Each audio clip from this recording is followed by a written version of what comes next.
అంటే ఉదాహరణకి అదే ఇల్లు తీసుకుంటే ఇల్లు అనేది రూపమైతే దానికి నిర్మాణం అనేటప్పటికీ దాంట్లో ఎన్ని కిటికీలు, ఎన్ని దర్వాజలు, ఎన్ని తలుపులు, ఎన్ని ద్వారాలు, గోడలు, ఇవన్నీ కూడా దాని నిర్మాణానికి సంబంధించినటువంటి విషయాలు, నిర్మాణం లోపలి విషయాలు, నిర్మాణ అంశాలు కూడా. ఇవన్నీ ఉన్నప్పుడు మాత్రమే అది ఇల్లు అవుతుంది. దానికి తప్పనిసరిగా ఒక ద్వారం ఉండాలి, తలుపులు ఉండాలి, అట్లనే గోడలు ఉండాలి, భద్రత కోసం గోడలు ఉండాలి. ఇవన్నీ ఉండి ఒక రూపం ఏర్పడినప్పుడే దాన్ని ఇల్లు అంటాం. ఇల్లు అనేది ఒక రూపాన్ని తెలిపేటటువంటి పదం. కాబట్టి ఈ నిర్మాణం కవిత్వంలోకి వచ్చేసరికి కవిత్వంలో కూడా ఇవన్నీ ఉంటాయి. అంటే ఒక రూపానికి కావలసినటువంటి ఆ రూపం ఏర్పడడానికి, ఆ రూపం అందరి చేత గుర్తించబడడానికి కావలసినటువంటి నిర్మాణ అంశాలు, నిర్మాణాలు మనకి ఉంటాయి. అట్లాంటిదే కవిత్వానికి సంబంధించి కవితా రూపం, పోయిటిక్ ఫామ్, కవితా రూపం అనే మాటకు ముందుగా ఆ రూపం ఏర్పడడానికి ఏం కావాలి అంటే దానికి సంబంధించినటువంటి నిర్మాణం జరగాలి. ఆ నిర్మాణంలో ఏముంటాయి అన్నప్పుడు నిర్మాణంలో ప్రధానంగా పాదాలు లేదా లైన్స్, పంక్తులు. ఇప్పుడైతే ఆధునిక కాలంలో పంక్తులు అని వాడతాం. గత కాలంలో, ప్రాచీన కాలంలో అయితే పాదాలు అని వాడాం. ఈ పాదాలు లేదా పంక్తులు లేదా ఇంగ్లీష్ మాట చెప్పదలుచుకుంటే లైన్స్, ఎన్ని లైన్లు ఉండాలి, ఏ లైన్ ఎంత ఉండాలి, వీటికి సంబంధించినటువంటి విషయాలు. అంటే లైన్, పంక్తులు, పాదాలు అనే మూడు సమానార్థకాలే. పాదాలన్నా, పంక్తులన్నా, లైన్స్ అన్నా ఇవన్నీ ఒకటే. ఇవి ఉండాల్సిందే ఖచ్చితంగా. అట్లాగే ఈ పాదాల్లో ఏమి ఉండాలి, భాష ఉంటుంది అని మనం అనుకున్నాం. గతంలో భాష ఉంటుంది. వస్తువును లేదా మనలో ఉండే భావాలను వ్యక్తీకరించడానికి కావాల్సింది భాష. ఈ భాషలో ఉండేటటువంటి ఏంటి అని అంటే మళ్ళీ పదాలు, తప్పనిసరిగా పదాలతో పాటు వాక్యాలు అనేటువంటివి ఉంటాయి. ఈ పదాల్ని వాక్యంగా మార్చడానికి కావలసినటువంటి కర్త, కర్మ, క్రియ అనేటువంటి మూడింటి యొక్క మేళవింటే నిర్మాణం, వాక్య నిర్మాణం అంటుంది. ఆ నిర్మాణం ఉన్నప్పుడే వాక్యం అంటాం, లేకపోతే నిర్మాణం సరిగ్గా లేదు అంటాం. అట్లనే కవిత్వం దగ్గరికి వచ్చేసరికి కవిత్వంలో తప్పనిసరిగా ఈ పద సంయోజన, పదాల యొక్క కూర్పు ఉంటుంది. అట్లనే వాక్యాల యొక్క నిర్మాణం ఉంటుంది. పద నిర్మాణం, వాక్య నిర్మాణం ఉంటుంది. పదాలు లేకుండా వాక్యాలు తయారు కావు, కనుక వాక్యాలు ఉంటాయి. మీరు పద్య కవిత్వం తీసుకోండి, గేయ కవిత్వం తీసుకోండి, అట్లనే వచన కవిత్వం తీసుకోండి. వీటన్నిటి కూడా ఖచ్చితంగా నిర్మాణాలు ఉండాల్సిందే. నిర్మాణం తప్పనిసరిగా ఉంటుంది. ఆ కవిత్వం అన్న తర్వాత దానికి ఒక నిర్మాణం ఉంటుంది. ఆ నిర్మాణంలో ఏమేమి ఉంటాయంటే పద నిర్మాణం, వాక్య నిర్మాణం అనేటువంటి చాలా కీలకమైనవి. కాబట్టి పదాలు, వాక్యాలు లేకుండా భాష ఉండదు. పదాలు, వాక్యాలు లేకుండా పాదాలు కూడా ఉండవు. కవిత్వంలో పాదాలు ఉండవు. కాబట్టి కవిత్వంలో మీరు పాదాలు ఉండాలి అని అంటే తప్పకుండా వాక్యాల్ని దాంట్లో ప్రయోగించాలి. వాక్యాలు ఉపయోగించేటటువంటి పద్ధతిని, భాషను ఉపయోగించేటటువంటి పద్ధతిని, శైలి అనుకున్నాం ఇంత. వాటికి సంబంధించినటువంటి టెక్నికల్, సాంకేతికమైనటువంటి కొలతలు, నిర్మాణం, సాంకేతికమైనటువంటి కొలతలు, నిర్మాణం. దాంట్లో పాఠకుడిని చేరుకోవడానికి ఉపయోగించేటటువంటి విధానాన్ని, సంవిధానాన్ని శైలి అంటాం. ఈ కొలతలు ఏంటివి? ఉదాహరణకి ఇందాక అనుకున్నటువంటి రూపాలు, మనకు రూపంకి నిర్మాణానికి తేడా పదాలు, వాక్యాలు, వీటికి సంబంధించినటువంటి సాంకేతికమైన పరిమాణాలు, ఇవన్నీ కూడా మనం నిర్మాణ అంశాలు అనుకుంటే, రూపాల దగ్గరికి వచ్చేసరికి మనకు బాగా ప్రాచుర్యంలో ఉండేటటువంటి రూపాలు పద్యం, గేయం లేదా పాట, మూడవది వచన కవిత. ఇవన్నీ కూడా రూపాలు. ఈ రూపాలు ఏర్పడడానికి మనం కావాల్సింది ఏంటి? ఈ నిర్మాణాలు అవసరం. ఈ నిర్మాణాల్లో కీలకమైనటువంటి అంశాలు పదాలు, వాక్యాలు, భావాలు, వీటి యొక్క రూపకల్పన. మనం ఎట్లనైతే చెట్టు ఒక రూపం అయితే చెట్టుని ఎప్పుడు అంటాం, దానికి ఒక కాండం ఉండాలి, దానికి కొమ్మలు ఉండాలి, దానికి ఆకులు ఉండాలి, అట్లాగే దానికి పువ్వులు కూడా ఉండాలి, దానికి కాయలు కూడా ఉండాలి. ఇవన్నీ ఉన్నప్పుడే సంపూర్ణంగా దాన్ని వృక్షంగా చెట్టుగా భావిస్తాం. అయితే ఈ చెట్టు అనే రూపానికి ఇవన్నీ ఉండాల్సింది. ఇవన్నీ నిర్మాణానికి సంబంధించిన విషయాలు. కాండం కావచ్చు, కొమ్మలు కావచ్చు, రెమ్మలు కావచ్చు, ఆకులు కావచ్చు, పువ్వులు కావచ్చు, కాయలు కావచ్చు, ఇవన్నీ కూడా దాని నిర్మాణానికి, చెట్టు యొక్క నిర్మాణానికి సంబంధించిన విషయాలు. అయితే మళ్ళీ ఇంకా నిర్మాణం మాత్రమే అంటే పువ్వు అనేది పుష్పం ఉన్నదనుకోండి, అది నిర్మాణమేనా, అది రూపమా అంటే దాని నుంచి తెంపిన తర్వాత పుష్పం అనేది విడిగా రూపంగా చూడొచ్చు మనం. పుష్పం అనేది దాని యొక్క ఆకారం, దాని యొక్క రూపం. మళ్ళీ పుష్పంలో నిర్మాణానికి సంబంధించినటువంటి ఇంకొక పద్ధతి ఉంటుంది. ఆ నిర్మాణానికి సంబంధించిన విషయాలు ఏంటి అంటే, పుష్పం తీసుకున్న తర్వాత దాంట్లో రేకులు ఉంటాయి, దాంట్లో కేసరాలు ఉంటాయి, దాంట్లో పుప్పొడి ఉంటుంది. ఇవన్నీ పుష్పం యొక్క నిర్మాణానికి సంబంధించిన అంశాలు.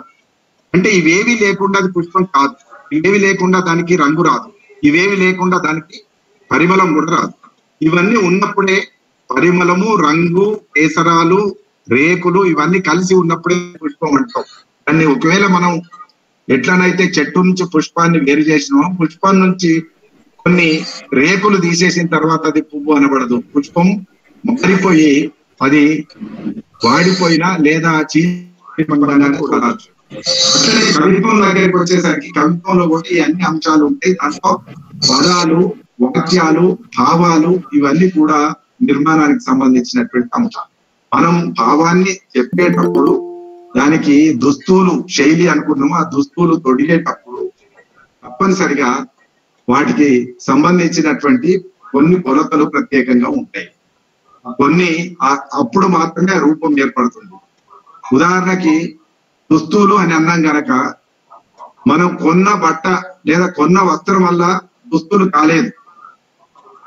ఆ దుస్తులకు సాంకేతికమైనటువంటి కొలతలు పుట్టు జరిగినప్పుడు మాత్రమే దుస్తులు అవుతాయి, మనం ధరించడానికి వీలవుతుంది. కాబట్టి ఇవి రూపం అయితే దీనికి సంబంధించినటువంటి కొలతలు ఏవైతే ఉన్నాయో అవి నిర్మాణగతమైనటువంటి అంశాలు. అంటే చేతులు ఎంత ఉండాలి, మనల్ని అడుగుతాడు కూడా దర్జీ. మనం కొలతలు ఇచ్చేటప్పుడు దర్జీ మనం కట్టుకొని ఇంతవరకు చాలా ఇన్ని ఫీట్లు పెట్టాలా అని మనల్ని అడుగుతాడు, ఇన్ని ఇంచెస్ పెట్టాలా అని అడుగుతాడు. మనకు కావాలంటే ఎక్కువ వేసుకోవచ్చు, కావాలంటే తక్కువ చేసుకోవచ్చు, మన సైజును బట్టి బిగుతుగానా లూజుగానా ఎట్లా చేసుకోవాలనేటువంటిది నిర్మాణానికి సంబంధించిన విషయం. కాబట్టి నిర్మాణం అనేటువంటిది కొంచెం సాంకేతిక పరమైనటువంటి పరిమాణాలతో కూడుకున్నది లేదా కొలతలతో కూడుకున్నది. కాబట్టి పదాలు, వాక్యాలు అనే మాటలు దీంట్లో వస్తాయి. రూపానికి సంబంధించి వచ్చేసరికి పద్యము, గేయము, వచన కవిత అనేటువంటి రూపాలు. ఈ పద్యంలో మళ్ళీ పాదాలు ఉంటాయి, గేయంలో పాదాలు ఉంటాయి, వచనంలో కూడా పాదాలు ఉంటాయి. పాదం అంటే లైన్స్ అనుకున్నాం ఇందాకనే. పద్యంలో పాదాలు ఉంటాయి, గేయంలో పాదాలు ఉంటాయి, వచన కవిత్వంలో కూడా పాదాలు ఉంటాయి. ఏంటి పాదాలు? పాదాలకి ఒక నియమం తప్పనిసరిగా పద్య కవిత్వం అనగానే మనకు అందరికి తెలిసినటువంటిది 4 లైన్లు ఉంటాయి, దీంట్లో 4 పాదాలు ఉంటాయి. టెక్నికల్ ఈ నిర్మాణానికి సంబంధించినటువంటి అంశాలన్నీ కూడా టెక్నికల్ అంశాలు, సాంకేతిక పరమైనటువంటి అంశాలు. 4 పాదాలు ఉంటాయి. ఈ 4 పాదాలు అనేటువంటి దేన్ని ఆధారపడి ఉంటాయి? పద్యం దగ్గరికి వచ్చేసరికి తప్పనిసరిగా ఘనము, యతి, ప్రాస అనేటువంటి కీలకంగా ఉంటాయి. ఈ నియమానుకూలంగా ఉండేటటువంటి పాదాలు. కాబట్టి పద్యంలో ఖచ్చితంగా ప్రతి పాదానికి ఇన్ని గణాలు ఉండాలి, ఇన్ని ఈ యతి ఉండాలి, ఈ ప్రాస ఉండాలి. ఈ పాదం ఒక్కొక్కటి చొప్పున ఇవి సమానమైనటువంటి పాదాలతో 4 పాదాలు ఉన్నప్పుడే దాన్ని పద్యం అని పిలుస్తారు, లేకపోతే పద్యం కాదు. పద్యం రూపం అనుకుంటే దాన్ని లోపల తప్పనిసరిగా ఇవన్నీ ఉండాలి.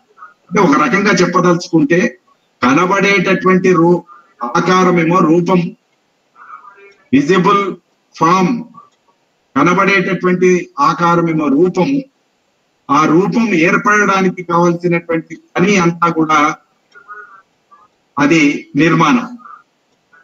కాబట్టి నిర్మాణం అన్నప్పుడు పద్యం ఏర్పడడానికి కావాల్సిన నిర్మాణం ఏంటంటే 4 పాదాలు ఉండాలి ఖచ్చితంగా. ఆ 4 పాదాల్లో ఒక్కొక్క దాంట్లో 9 గణాలు 8 గణాలు ఇట్లా నిర్ణయించబడినటువంటి గణాలు ఉన్నప్పుడు మాత్రమే దాన్ని ఆ పేరుతో పిలుస్తాము. అట్లనే దానికి తప్పనిసరిగా 4 పాదాలకు 2వ అక్షరం ప్రాస అనుకుంటే 4 పాదాల్లో 2వ అక్షరం సమానంగా ఉండాలి, అది ప్రాస. అట్లనే ఫలానా 10వ అక్షరం యతి అని అంటే ఆ యతి స్థానంలో దానికి సంబంధం ఉన్నటువంటి ఇంకొక అక్షరం ఉండాలి, అది యతి స్థానం. ఇవన్నీ పద్యానికి సంబంధించినటువంటి నియమాలు. ఇవి సాంకేతికమైనటువంటి నియమాలు. ఈ నియమాలు ఉన్నప్పుడే నిర్మాణం అవుతుంది, నిర్మాణం ఉన్నప్పుడే అది రూపం అవుతుంది. కాబట్టి ఈ నిర్మాణగతమైనటువంటి అంశాలన్నింటినీ కూడా కూర్చడం అనేటువంటిది పద్యంలో చాలా కీలకంగా ఉంటుంది. సరే, గేయం దగ్గరికి వచ్చేసరికి గేయంలో గణాలు ఉండవు, గేయంలో ప్రాసలు యతులు ఉంటే ఉండొచ్చు, లేకపోతే లేదు, అది మన ఇష్టాన్ని బట్టి, కవి యొక్క ఇష్టాన్ని బట్టి ఉంటుంది. కానీ పాటలో ఉండాల్సినటువంటి, పాటకు ఒక రూపం అని మనకు అందరికి తెలుసు. పాటలో ఉండాల్సినటువంటి స్ట్రక్చర్ ఏంటిది, దేన్ని పాట అంటాము అని అంటే అది ఖచ్చితంగా పాట అనేటువంటిది మాత్రాబద్ధంగా ఉండాలి, మాత్రా నియమానుకూలంగా ఉండాలి. ఏ పాట అయినా సరే రాగ తాళ లయయుక్తంగా ఉండాలి అంటారు. అంటే లయాత్మకంగా ఉండకపోతే అది పాటగా పాడడానికి గానయోగ్యం కాదు, పాడడానికి యోగ్యం కాదు. కనుక పాట అనగానే తప్పకుండా పాడడానికి అనువుగా ఉండాలి. పాడడానికి అనువుగా ఉండాలంటే లయాత్మకంగా ఉండాలి. లయాత్మకంగా ఉండడం అంటే మాత్రలతో కూడుకొని ఉండాలి. ఈ మాత్రలకి మళ్ళీ ఇక్కడ ఉన్నట్టుగానే కొన్ని సాంకేతికమైన విషయాలు ఉన్నాయి. ఆ సాంకేతికమైనటువంటి విషయాలను కూడా నేను సంక్షిప్తంగా చెప్తాను. ఈ లయాత్మకమైనటువంటి విషయాల కంటే ముందు పాట అనగానే మనకు దానికి నిర్మాణాంశాలు 2 ఉంటాయి. ఆ 2 ఏంటిది, ఒకటి పల్లవి, రెండవది చరణం. పల్లవి లేకుండా పాట ఉండదు, పల్లవి ఉంటుంది. రెండవది చరణం. చరణాలు 2 ఉండొచ్చు, 3 ఉండొచ్చు, 4 ఉండొచ్చు, కానీ పల్లవి మాత్రం ఒకటే ఉంటుంది. ఆ పల్లవి తరచుగా పాటలో రిపీట్ అవుతుంది. రిపీట్ అవడం వల్లనే పల్లవి వల్లనే పాటకు ఒక గుర్తింపు వస్తుంది. ఆ పాటకు వచ్చేటటువంటి గుర్తింపు పల్లవి వల్ల వస్తే పాటలో ఉండేటటువంటి భావార్థం అంతా కూడా చరణాల్లో ఉంటుంది. ఆ చరణాలు 2, 3 అనేటువంటి మళ్ళీ మనం నిర్ణయించుకోవచ్చు. అయితే ఈ పాటలో ఉండేటటువంటి లయాత్మకత దేని వల్ల వస్తుంది అన్నప్పుడు మాత్రలతో వస్తుంది అనుకున్న తర్వాత ఆ మాత్రల్లో మనకి ఒక 4 కథలు నిర్ణయించి ఉన్నాయి. మాత్ర అంటే ఏం లేదు, గతి ఏర్పడడానికి. గతి అంటే నడక. ఆ నడక ఏర్పడడం కోసం మాత్రల ప్రకారం నిర్మాణం ఉండాలని చెప్పింది. ఆ నడక దేని వల్ల వస్తుంది అని అంటే సరిగ్గా త్రిస్రగతి, తిస్రగతి, చతురస్రగతి, మిశ్రగతి, ఖండగతి అనే 4 గతుల్ని పేర్కొనడం జరిగింది. త్రిస్రగతి అంటే 3 మాత్రలతో కూడుకొని నడిచేటటువంటిది త్రిస్రగతి. మాత్ర అంటే మరేం కాదు, ఇబ్బంది పడాల్సింది లేదు. మాత్ర అంటే అది లఘు, అంటే లిప్త కాలంలో క్షణ కాలంలో పలికేటటువంటి పదం. లఘువును మనం ఒక కనుమూసి తెరిసే లోపల పలుకుతాం కనుక లఘువును మాత్ర కాలం అంటాం. ఈ మాత్ర కాలంలో పలికేది లఘువు. ఈ 3 లఘువులు ఉన్నట్లయితే 3 మాత్రలు. కాబట్టి 3 మాత్రల ఆధారంగా నడిచేటటువంటి పాట ఏదైనా సరే అది త్రిస్రగతి. 4 మాత్రల ఆధారంగా నడిచేటటువంటి పాట అది చతురస్రగతి.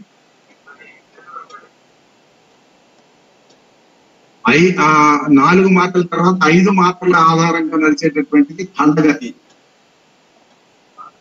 ఖండగతి తర్వాత 5 మాత్రల కంటే ఎక్కువ మాత్రలు, అది 7 కావచ్చు, 8 కావచ్చు, అవసరమైనటువంటి పద్ధతులలో ఆ మాత్రల ప్రకారం నడిచేటటువంటిది మిశ్రగతి.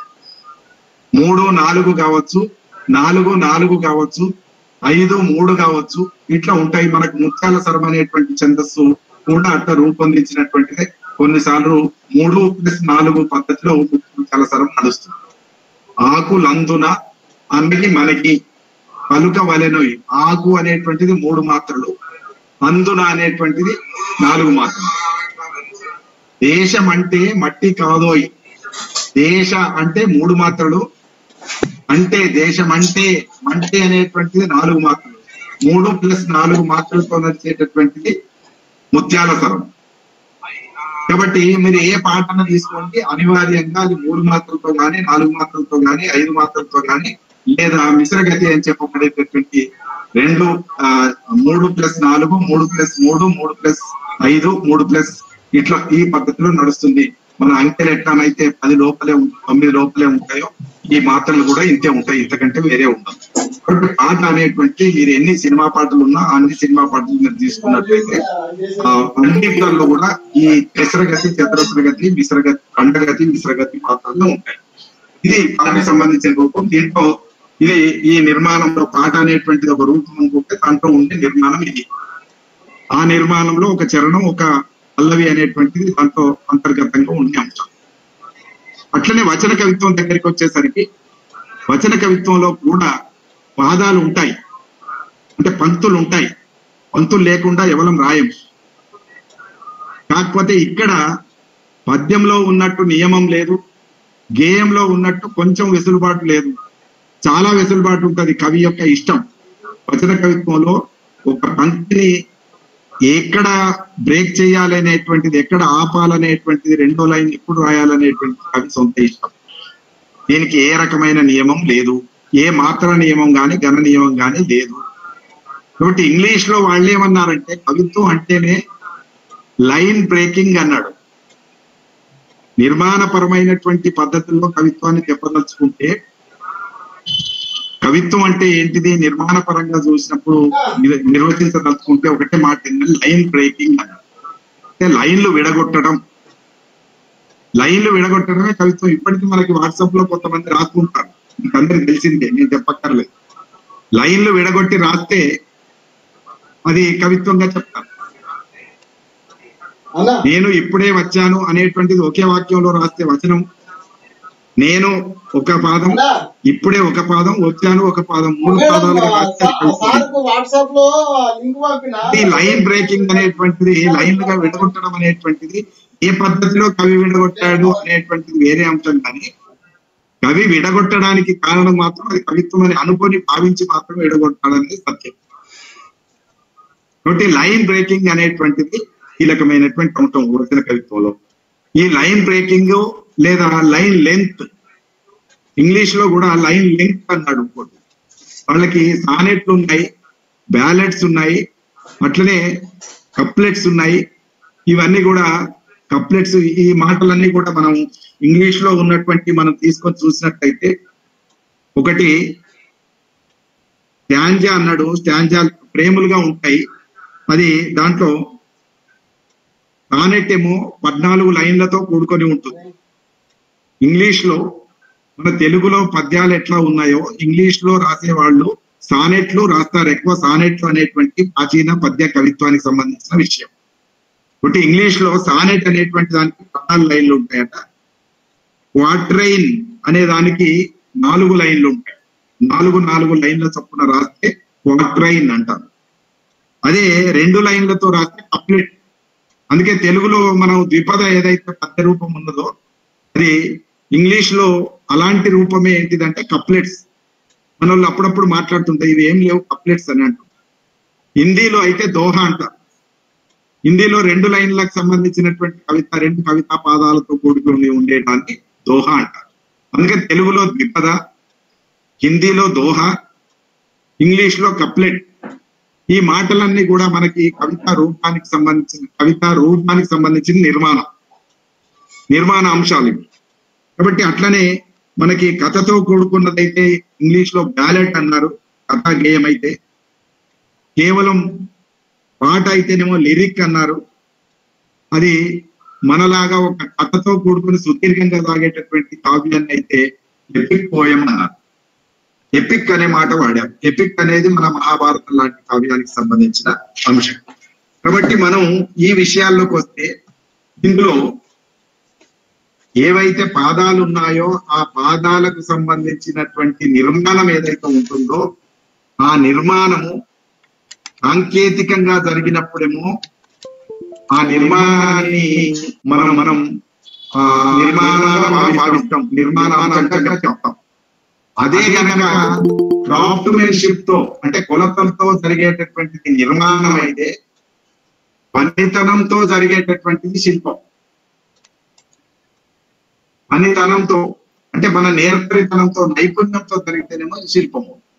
ఈ శిల్పం అనేటువంటిది ఇంకా చాలా పరిపూర్ణమైనటువంటి కవిత్వానికి సంబంధించినటువంటి ఒక సామాగ్రి.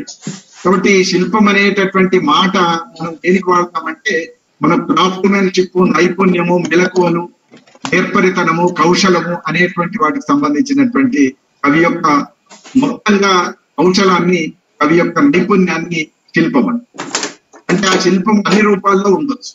కానీ నిర్మాణం అనేటటువంటిది మాత్రం కొన్ని పద్ధతులతో, నియమాలతో, కొలతలతో ఉండేటటువంటి నిర్మాణం.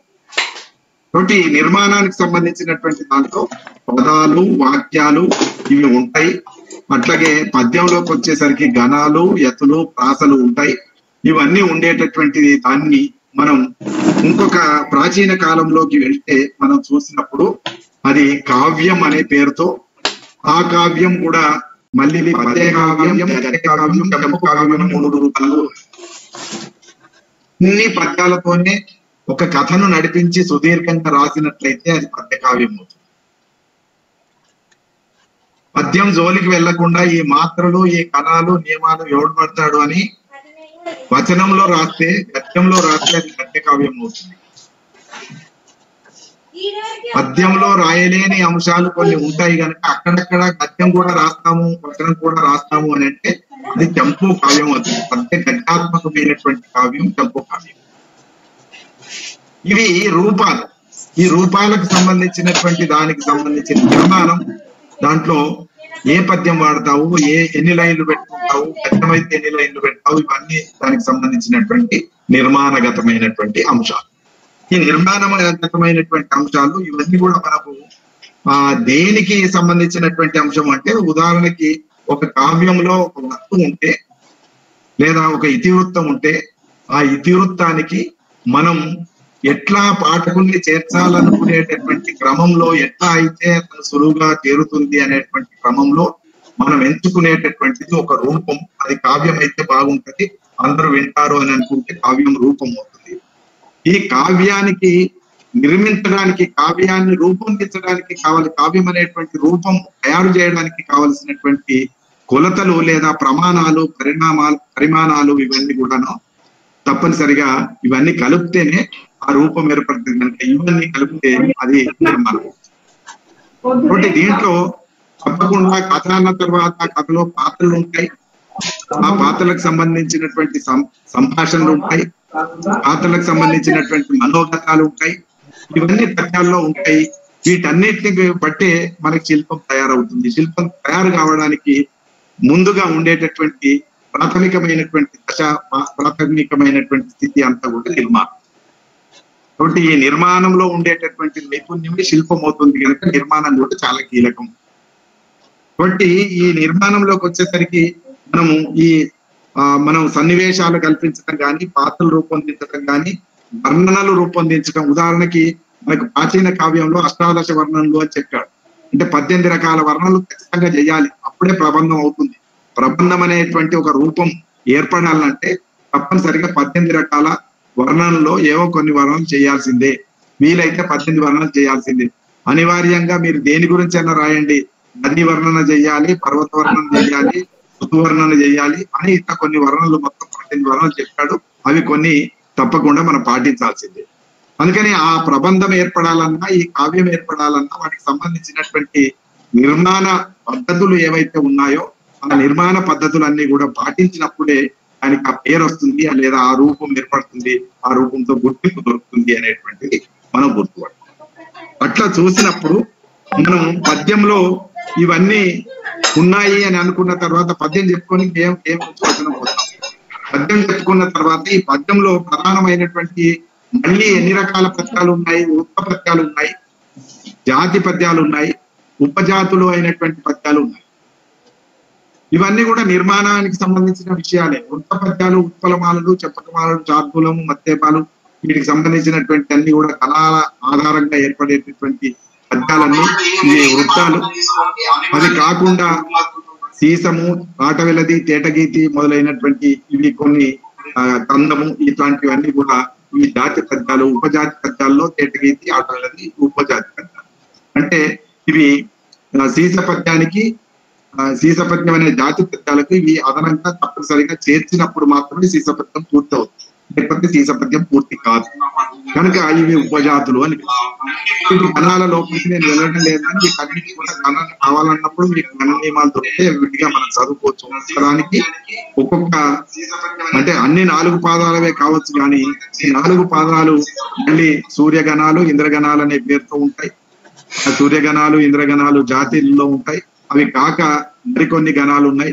వీటికి సంబంధించినటువంటి లోతులన్నీ కూడా మనం చర్చించడం ఇప్పుడు వీలు కాదు గనక వృత్తాలు, జాతులు, ఉపజాతులు అని 3 రకాలుగా ఉన్నాయి. ఇవి ఛందస్సుకు సంబంధించినటువంటి పద్యాలకు మాత్రమే వర్తించేటటువంటి, ఇవి గణ యతి ప్రాసల ఆధారంగా ఏర్పడేటటువంటి, ఇవి కావ్యంలో ప్రాచీన కావ్యాల్లో ఇవి తప్పనిసరిగా కనబడతాయి.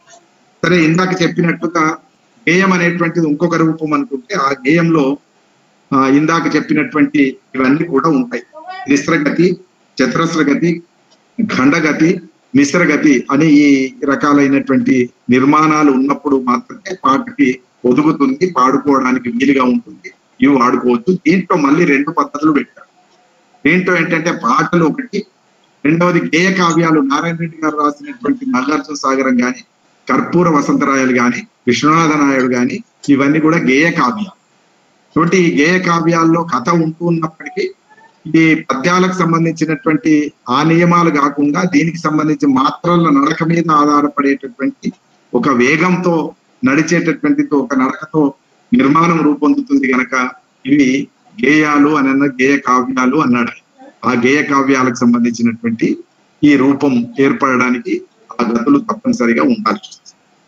ఇవి పోతే మనకు ప్రాచీన కావ్యంలో ఇంకొక లోతైనటువంటి టెక్నికల్ అంశం ఉంది.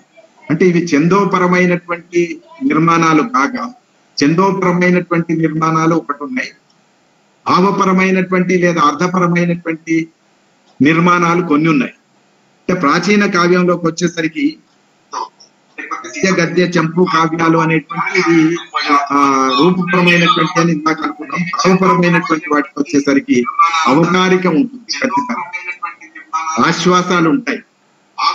అట్లనే ఈ ఆశ్వాసాలతో పాటు ఇంకా కథకు సంబంధించినటువంటి ఆశ్వాసాంత గద్యాలు ఉంటాయి. వచ్చే ఆశ్వాసంలో ఏం జరగబోతుందో, ఇందులో ఏం జరిగిందో సంక్షిప్తంగా చెప్తాడు. అట్లనే నాంది ఉంటుంది, ప్రస్తావన ఉంటుంది. వీటికి సంబంధించినటువంటి కొన్ని లక్షణాల్ని మనం పాటించాలి. అంటే ప్రతి కవి, ఉదాహరణకు మహాభారతం ఉన్నది అంటే మహాభారతంలో అనివార్యంగా అవతారిక ఉంటుంది. ఎందుకు రాస్తున్నాడో చెప్తాడు. ఈ అవతారిక ఉండడం, ఇష్టదైవ ప్రార్థన, రాజు యొక్క గుణగణాలు పొగడటం, అంకితం ఇవ్వడం, వాళ్ళ గురించి చెప్పడం, ఇలాంటి అంశాలన్నిటిని కూడా మనం అవతారిక అని చెప్తాం. ఈ అవతారికలో ఈ విషయాలన్నీ చెప్తాడు. కావ్యం ఎందుకు రాస్తున్నానో, తన వంశ చరిత్ర ఏమిటో, రాయించే కృతిపతి యొక్క వంశ చరిత్ర ఏమిటో, ఇవన్నీ కూడా చెప్పేటటువంటి దాన్ని అవతారిక అన్నాడు. ఈ ఒక విభాగం ఉంటుంది. ఇది కూడా నిర్మాణానికి సంబంధించిన అంశం. అట్లనే ఆశ్వాసాలు, ఈ కథ చెప్పడానికి ఎన్ని ఆశ్వాసాలు కావాలి, ఎన్ని పర్వాలు ఉండాలి. మహాభారతం అయితే పర్వాలు, ఆ పర్వాల్లో మళ్ళీ ఆశ్వాసాలు ఉండొచ్చు. అందులో ఉప విభాగాలు కూడా పెట్టుకోవడం అనేటువంటిది కవి యొక్క ఇష్టం. అట్లనే మహాభారతం అయితే స్కందాలు ఉంటాయి, రామాయణం అయితే కాండాలు ఉంటాయి. ఇదంతా కూడా నిర్మాణానికి సంబంధించినటువంటి విషయం. ఇదంతా ఉన్నప్పుడు మాత్రమే అది ఒక కావ్యంగా చెప్పండి. ఆశ్వాసాలు ఉండొచ్చు. కాబట్టి ఈ నిర్మాణాలు, ఈ ఆశ్వాసాల్లో, ఈ అవతారికలతో ఈ కథ చెప్పడానికి ఏది బాగుంటది అని చూడాల్సి వచ్చినప్పుడు ఆ ఎంచుకునేటటువంటి ఛందస్సును ఎంచుకునేటటువంటి స్వేచ్ఛ, ఛందస్సుకు నియమాలు ఉంటాయి కానీ ఆ పద్యాన్ని ఎంచుకునేటటువంటి స్వేచ్ఛ ఆ కవికి ఉంది. ఉదాహరణకి వాల్మీకి మొదటి కావ్యం రాసినటువంటి వాల్మీకి వేద కాలంలో ఉండేటటువంటి అనుష్టుప్ ఛందస్సును తీసుకొచ్చి అనుష్టుప్ లో కథ రాశాడు కనుక రామాయణం, రాముడి యొక్క కథను అనుష్టుప్ అనే సంస్కృత ఛందస్సులో రాశాడు కనుక అది చాలా మందికి ఇష్టమైంది, చాలా మంది దగ్గరికి వెళ్ళింది. ఈ అనుష్టుప్ లో రాస్తే తన ప్రత్యేకత ఏముండదు అనుకొని కాళిదాసు అనుష్టుప్ లో రాయకుండా ఆయన మందాక్రాంత వృత్తంలో రాశాడు అని చెప్పి నారాయణ రెడ్డి గారు చెప్పారు. ఆ మందాక్రాంత వృత్తంలో రాయడానికి కారణం ఏంటంటే అనుష్టుప్ లో వాల్మీకి రాశాడు కనుక సరిగ్గా అదే నిర్మాణాన్ని తాను పాటించడం వల్ల తన ప్రత్యేకత ఉండదు అనుకుని ఆయన మందాక్రాంత వృత్తం తీసుకున్నాడు. అది కూడా ఆయన రాసింది ఎక్కువ విరహం కాబట్టి అది మెల్లగా నడవాలి కాబట్టి మందాక్రాంతం అయితే బాగుంటుంది అని చెప్పి మందాక్రాంతం తీసుకున్నాడు అని చెప్పి నారాయణ రెడ్డి గారు అనడం. అట్లా భవభూతి దగ్గరికి వచ్చేసరికి మళ్ళీ సంస్కృతంలోనే ఈ అనుష్టుప్పు కాకుండా మందాక్రాంత వృత్తం కాకుండా శిఖరణి వృత్తం అనేటువంటి తీసుకొని ఆయన రాశాడు అని చెప్పి అక్కడ విశ్లేషకులు చెప్పి ఉన్నారు. కనుక ఎవరైనా మళ్ళీ ఇవి ఆ కావ్యం రాయదలుచుకున్నటువంటి కవి ఆ వస్తువును ఆ సన్నివేశానికి ఏ పద్యం బాగుంటుంది ఏ వృత్తం బాగుంటుందో ఎంచుకునేటటువంటి స్వేచ్ఛ ఆ కవికి ఉంటుంది. ఇది ఆ నిర్మాణపరమైనటువంటి అంశం. సరే, పద్యం పోతే గేయం పోతే వచన కవిత్వం దగ్గరికి వచ్చేసరికి వచన కవిత్వానికి కూడా పాదాలకు సంబంధించినటువంటి అంశం ఉంది. మనందరికి తెలిసిందే, ఇందాక అనుకున్నాం పాదాలు ఎంత పొడుగు రాయాలి అనేటువంటిది మన ఇష్టం. పూర్తి స్వేచ్ఛ ఉన్నది. వచన కవిత అనగానే వర్స్ లిబర్ అన్నారు ఇంగ్లీష్ లో. వర్స్ లిబర్ అంటే ఇంతకు ముందు ఉన్నటువంటి నియమాలను ఉల్లంఘించడం అనేటువంటిది వచన కవి యొక్క లేదా వచన కవిత్వం యొక్క లక్షణం. వచన కవిత్వం అనే రూపంలో స్వేచ్ఛ ఉంది. కాబట్టి ఆ స్వేచ్ఛలో కొన్ని సమస్యలు కూడా ఉంటాయి. ఎటు రాయాలో తెలియదు. మళ్ళీ పద్య కవిత్వానికేమో ఈ కణాలు వేస్తే పద్యం అయిపోతుంది. వచన కవిత్వానికేమో మరి ఏం చేయాలనో నియమాలు లేవు కనుక కవి యొక్క ఇష్టం కనుక కవి యొక్క స్వేచ్ఛ కనుక ఏది కవిత్వం అంటారో తెలియనటువంటి స్థితి ఇక్కడ ఏర్పడుతుంది. ఆ కోణంలోంచి చూసినప్పుడు అనివార్యంగా వచన కవిత్వంలో ఉండేటటువంటి పాదాలు ఉంటాయి. పాదాలు ఎక్కడ విడగొట్టాలనేది కవి యొక్క ఇష్టం. ఎన్ని పాదాలు పెట్టుకోవాలనేటువంటి కవి ఇష్టం. 4 పెడతావా, 8 పెడతావా, 6 పెడతావా, 5 పెడతావా, ఎక్కడికి ముగిస్తావు, 10 పెడతావు, 20 పెడతావా, 50 పెడతావా, 50 రాస్తావా, ఇష్టం. ఒక పాదం సగం లైన్ ఉంటుందా అంటే ఒక పేజీలో సగం వరకు వెళ్తుందా, పావు వరకు వెళ్తుందా, ఒక అనేది కూడా కవి ఇష్టం. అట్లనే ఆ పాదం కూడా మొదటి పాదం సగమే వెళ్ళి రెండవ పాదం పావు ఉంటుందా, రెండవ పాదం పూర్తిగా లైన్ అంతా ఉంటుందా అనేటువంటిది కూడా కవి ఇష్టం. అందుకని ఏ పాదం ఎంత ఉండాలి, ఎన్ని పాదాలు ఉండాలి అనేటువంటి పూర్తి స్వేచ్ఛ కవికి ఉంటుంది వచన కవిత్వంలో. కాబట్టి పాదాలకు సంబంధించినటువంటి నియమం ఏమీ లేదు. ఆ విషయానికి వస్తే నిర్మాణానికి సంబంధించిన ఏ ప్రత్యేకతలు కూడా కవికి నిర్దేశించబడలేదు వచన కవిత్వంలో. కానీ అనివార్యంగా వచన కవులు అందరూ పాటిస్తున్నటువంటి పద్ధతుల్ని మనం గణనంలోకి తీసుకున్నట్టయితే కానీ ఖచ్చితంగా పాదాలు ఉంటాయి. అవి ఎంతో కొంత పూర్తి లైన్లుగా ఉండవు, మధ్యలో విరుగుతాయి. మధ్యలో దాన్ని లైన్ ను విడగొడతారు, విడగొట్టి రెండో లైన్ గా రాస్తారు. ఆ రాసేటటువంటి పద్ధతి ఉంది. అందుకని ఒక లైన్ కి 3 పదాలు ఉండాలా, 2 పదాలు ఉండాలా అనేటువంటి కూడా ఆ కవి యొక్క ఇష్టం. ఈ పదాలు 2 ఉండాలా, 3 ఉండాలా అనేటువంటి నిర్మాణం. ఆ పదం వెనక ఇంకొక పదం అంతే ఉండాలా, పొడుగు ఉండాలా అనేటువంటిది కూడా కవి ఇష్టం. అది కూడా నిర్మాణమే. అవి 3 ఉండాలా, 8 ఉండాలా, 7 ఉండాలా అనేటువంటిది కూడా కవి ఇష్టమే. అది కూడా నిర్మాణం. కాబట్టి ఎక్కడ ముగించాలి, ఎక్కడికి ఆపాలి, అట్లనే మనం కవిత్వంలో ఇంకొక అంశం కూడా వచన కవిత్వంలో మనం గమనించినట్లయితే ఇంకొక అంశం కూడా ఏముంటుందంటే ప్యారా చేంజ్ అవ్వడం, స్టాంజా చేంజ్ అవ్వడం.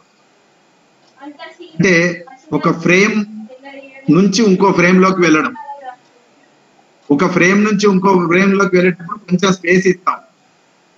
లైన్ కు ఇచ్చేటటువంటి స్పేస్ కంటే, స్థలం కంటే ఆ ఫ్రేమ్ 8 లైన్ల 7 లైన్ల దాని తర్వాత రెండో ఫ్రేమ్ తీసుకుంటే ఆ రెండో ఫ్రేమ్ కు ఈ మొదటి ఫ్రేమ్ కు మధ్యన కొంచెం స్పేస్ ఇస్తాం.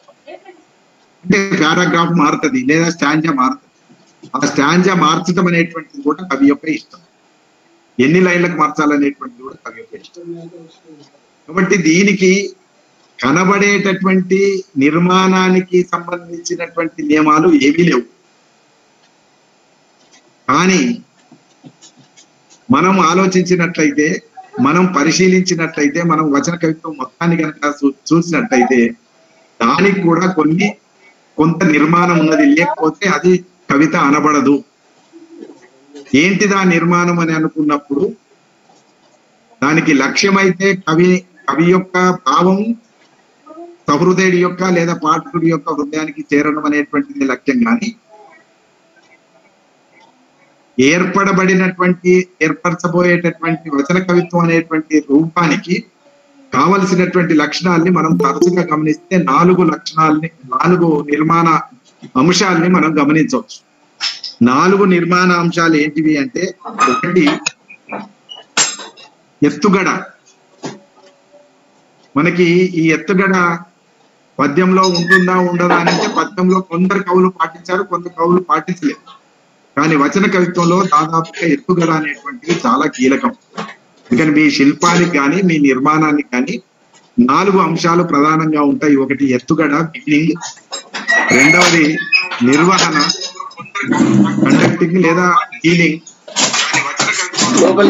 మూడవది పతాక స్థాయి, టేక్ ఆఫ్ అన్నాడు శ్రీశ్రీ అయితే. అంటే మీ కవిత్వాన్ని ఒక ఉచ్చ దశలోకి తీసుకువెళ్ళడం, ఎత్తుకు శిఖరానికి తీసుకువెళ్ళడం అనేది పతాక స్థాయి. టేక్ ఆఫ్ అంటే మీరు చెప్పదలుచుకున్న అంశాన్ని, మీరు చెప్పదలుచుకున్నటువంటి భావాన్ని చాలా పైకి తీసుకెళ్ళాలి.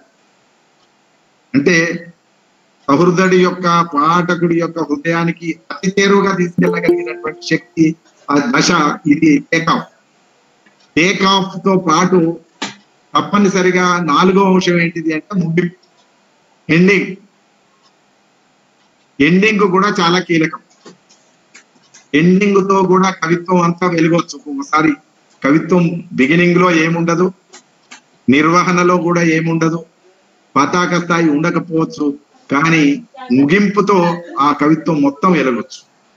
అందులోకి ఒక కొత్త కాంతి, ఒక కొత్త తేజస్సు రావచ్చు. అంటే మొత్తం మీ ముగింపుతోనే అది శిల్పం అయిపోయేటటువంటి. అందుకని ఈ 4 అంశాలు చాలా కీలకమైనటువంటివి. ఎత్తుగడ, నిర్వహణ, పతాక స్థాయి, ముగింపు. ఈ 4 అంశాలు వచన కవిత్వంలో మనం తరచుగా చాలా మంది కవితలు, చాలా మంచి కవితలు లేదా అందరిని ఆకర్షించినటువంటి కవితలు అనుకునే వాటిల్లో మనం చూస్తే నిర్మాణాంశాలు 4 ఉంటాయి. అవి ఈ 4.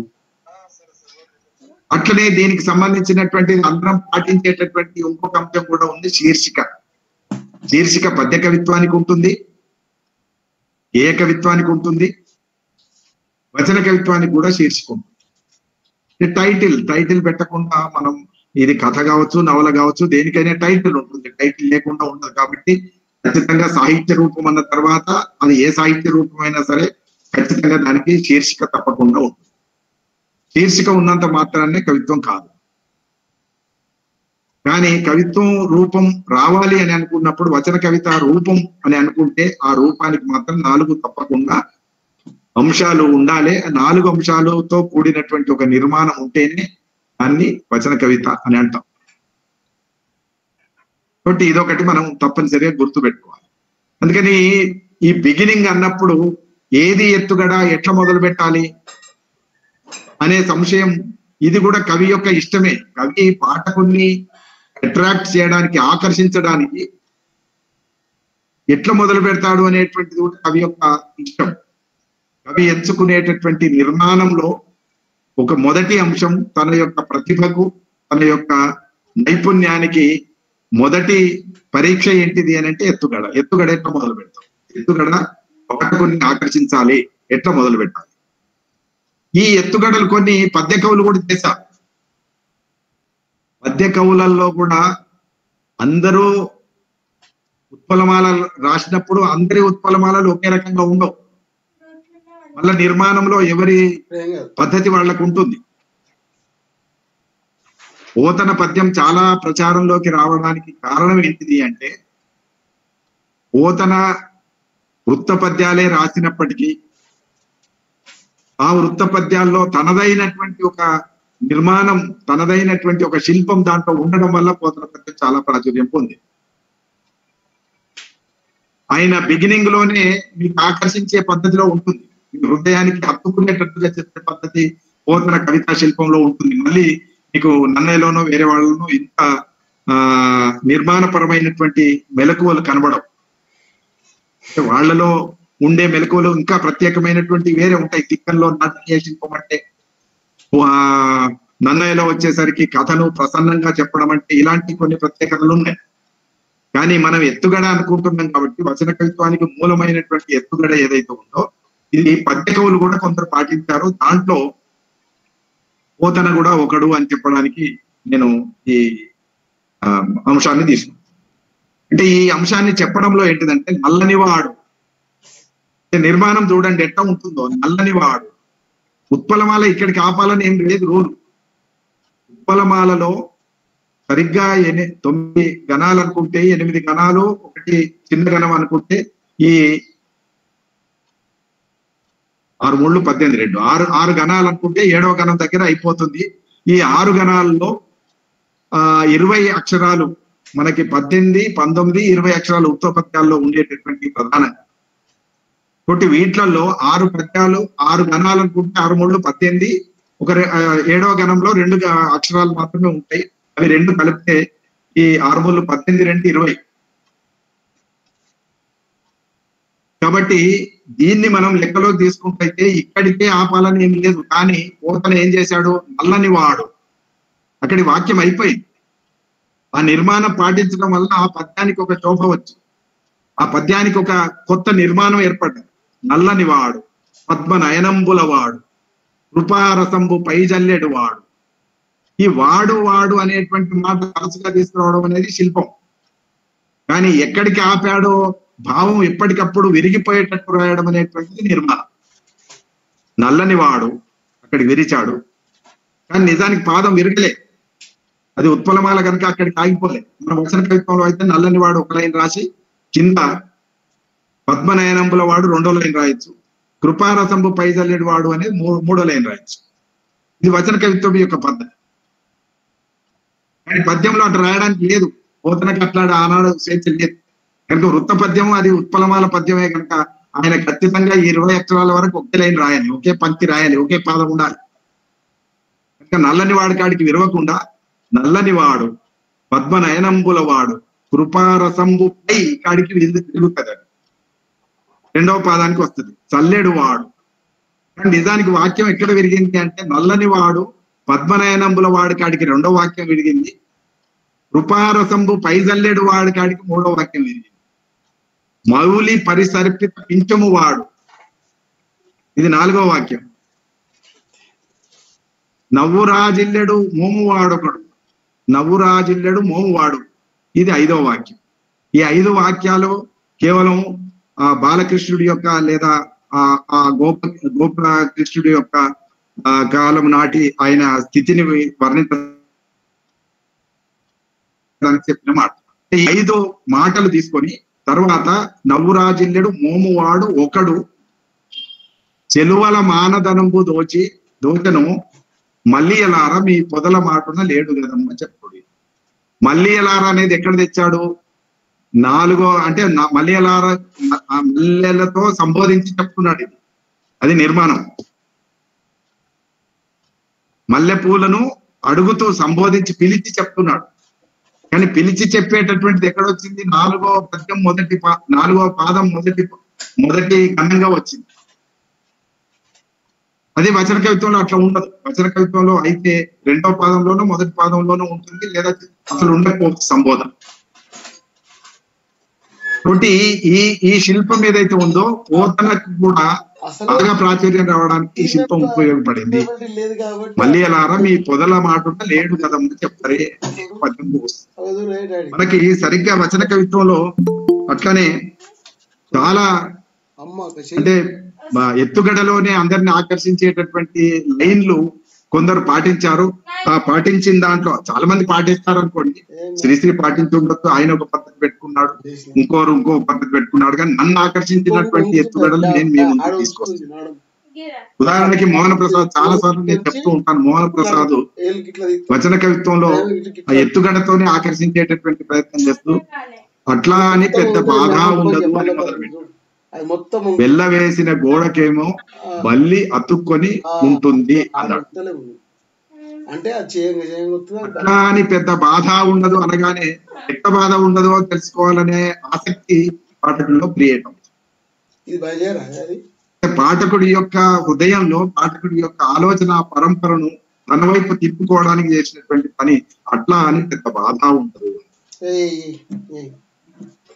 అట్లనే శ్రీశ్రీ నేను సైతం ప్రపంచానికి సంవిధానొక్కటి ఆహుతి ఇచ్చాను అనే మాట ఉందనుకోండి. నేను సైతం ప్రపంచానికి అది మీటర్ తో పాటు మొదలు పెట్టేటప్పుడు ఉండేటటువంటి ఒక నిర్మాణపరమైనటువంటి మెలకువ ప్రత్యేకత దాంట్లో ఉంటుంది. ఆ పోయం అంతా కూడా ఒక నిర్మాణానికి సంబంధించిన అంశం అది.